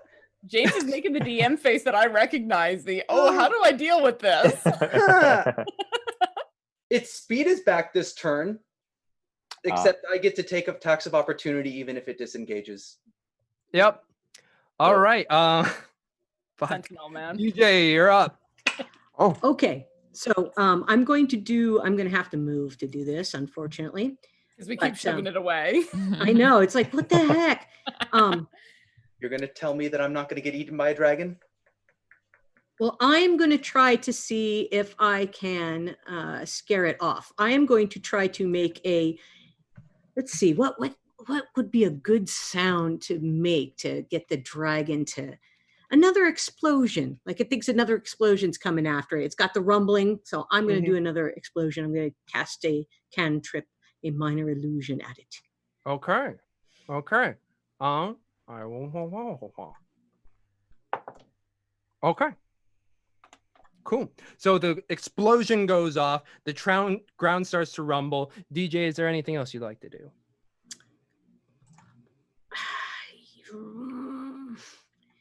Taunt him a second time. Yeah.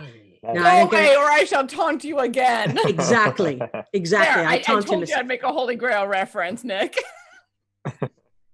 Like I said, I taunt him a second time. So that's it. Excellent. So Cryovein with the explosions, the pain, the ground is trembling. He's like, "Whoa," and he's going to do like one more swat of his tail at you, Tim. Ouch. I think I'm in the. Oh, never mind. He turned around. Ugh. I'm going to reroll that. DM inspiration. Mm. It go away. Big dice. Nice. It hits. Oh. For Just 7 damage. All right. And can you make me a strength saving throw, please? 12. Do we want to inspire? We can add a d6 to it. Yeah, Sure. it's at a We D6. do. Let's I'm add a assuming 12 d6. doesn't make it. Add a d6? Add a Yeah. d6. At a D6. Yes. Ooh. 18. Okay. So this tail swats you by, and it's just because of the mass of it, it just like knocks you off your kilter, but you don't get pushed away or knocked over. Okay. It's gonna try and fly up. Would you like to take an attack of opportunities? Oh, Nick. Yes. I get attack of opportunity too, Tim, right? Tim. James, do I get attack of opportunity? Yes, you do. God. That was a natural one. Yes, it was. Oh no. Oh, Tim, you ate too much cheese. I'm not the only one who ate the cheese. Too much cheese. What? What? Ooh, okay. With those double natural ones. That was a nice one-day adventure from the party. Both of you, can you Oh make me some my. strength saving throws, please? I can. 18. Oh, you guys are Oh, fine. wow. Y'all are fine. With the flaps of the wings, the gust of wind just like makes you like lose sense of the your target for a moment, and it's just like whoa. And he's, let's see, how far can he fly? 80 feet. Okay, so he's going to he's about, I would say, 30-ish feet up and above the main central area.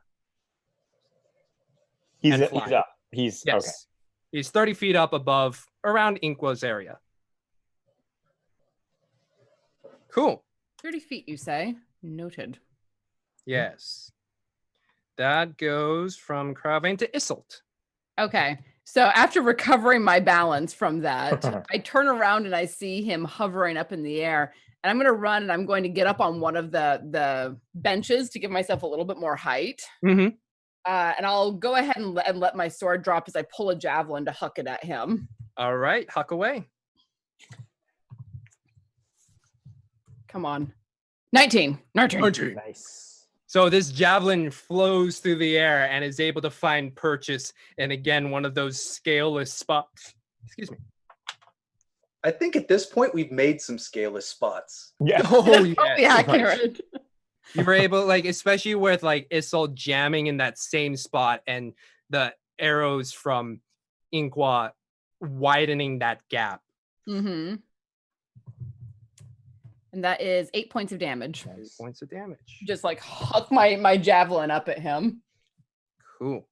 James, can we tell? Is it trying to escape, or no? Or is that something that I can do in my turn? It's coming over the people. Yeah. I'm paying more attention. Just get away from my people.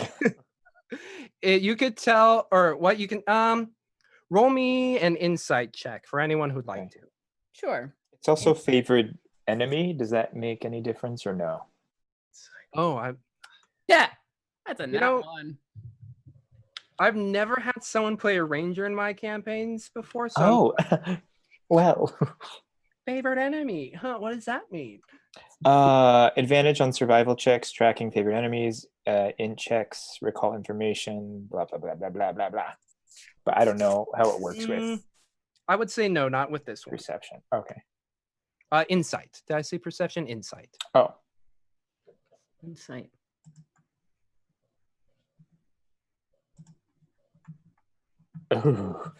Blech. No. Nope. Okay. Is that everybody? Oh, I don't I have my wanted to- wits about me. I'm not even going to try. Okay. Winley and Darjan are able to tell us, like, this one's trying to get away. I think he's finally leaving. He Good. yells. You guys hear Winley yell out. yeah, Issault, you chucked villagers. They see it flying over them, and they're trying to get out of the way. So these are all out of the way. So Inkwell, you're up. Okay. As it is flying overhead, I'm going to try and take one last jab at it. Okay.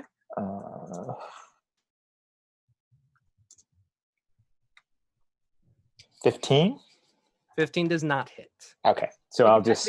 We can add a d6 to that. Add a D6 and you will Let's hit. do it. Okay, Let's cool, do it. cool. Add the It D6. automatically do it. succeeds. Oh, okay. Perfect. So Awesome. 16's the DC. Good to know. Then I will do...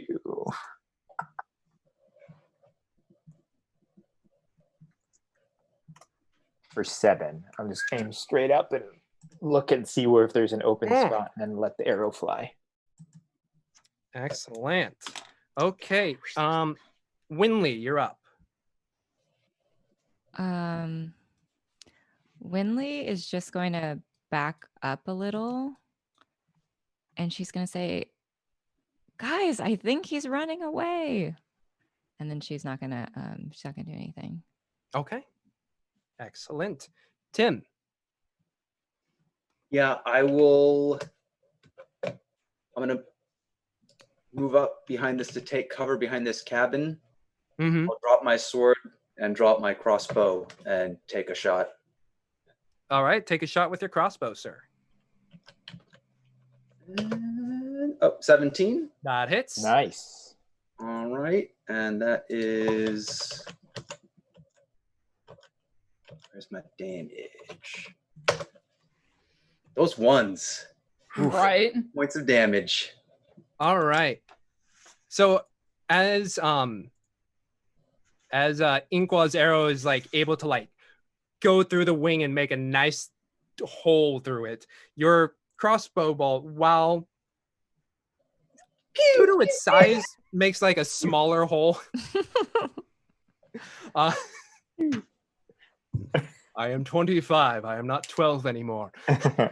The older you are, the more like 12 you are, at least according to my experience.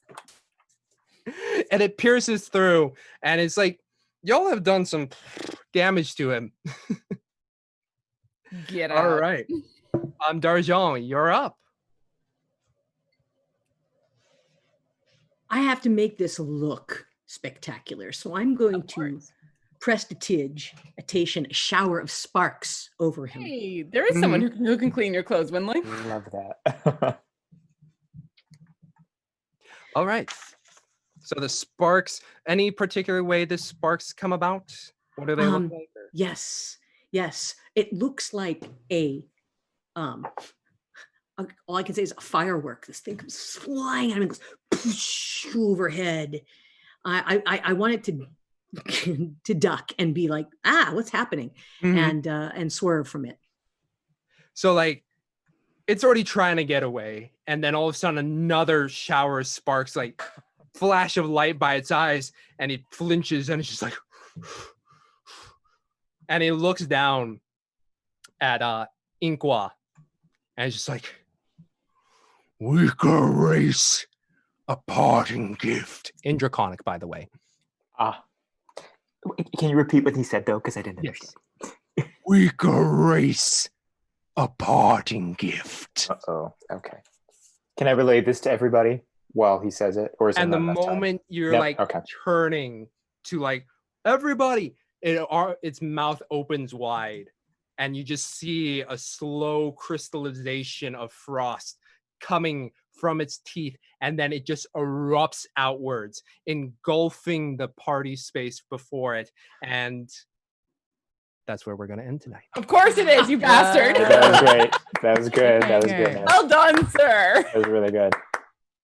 Why aren't the rest of you in cover? Because I'm a knight of the unicorn. You do the dramatic shit. I tried to go the other way. I tried.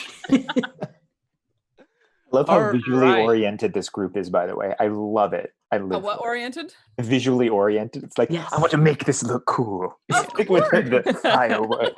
This. Hell I'm going to walk on yes. fire. It's great. Excellent. All right. Well, Damn. thank you all for joining us Thank you. tonight. Thank you. Thank you. Thank you Um, for your inspiration. It was very helpful. Oh, Yes, very helpful. yes. Needed. For me as well, I did not expect them to take out 4/5 of its health already. Yes. Ooh. I will be playing him a little better next time we see Cryovane. And if you're interested in seeing Cryovane next, we will be back here, 7 p.m. Pacific Standard Time, Mondays, twitch.tv/Quest and Chaos. If you're already here, you know where we are. If you don't know where we are, well, look up on the little bar ahead. And if you aren't here yet, well, clearly you got to get some friends to tell you about it.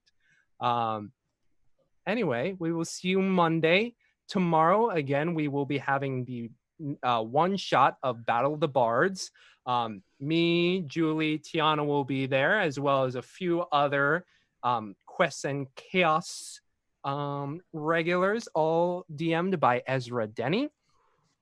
And let's see, are there any other shows? Great Dane Societies on Saturday. Yep. Also with Tiana, Nick, and Julie. And yes, I think that's all we got going on this week. that's all we got going on this week. We will be back for next week as well. Thank you, Tiana, Laura, Matt, Nick, and Julie for joining me tonight. And thank you all for joining us tonight. Thank you. Absolutely. And Thank you. thank you, James. This has been a really Yeah. fun opening. I am looking forward to the rest of this. Yeah, I can't wait. Yes. I can't Thank wait. you so much. Anyway, thank you all for joining us tonight, and we will see you next week.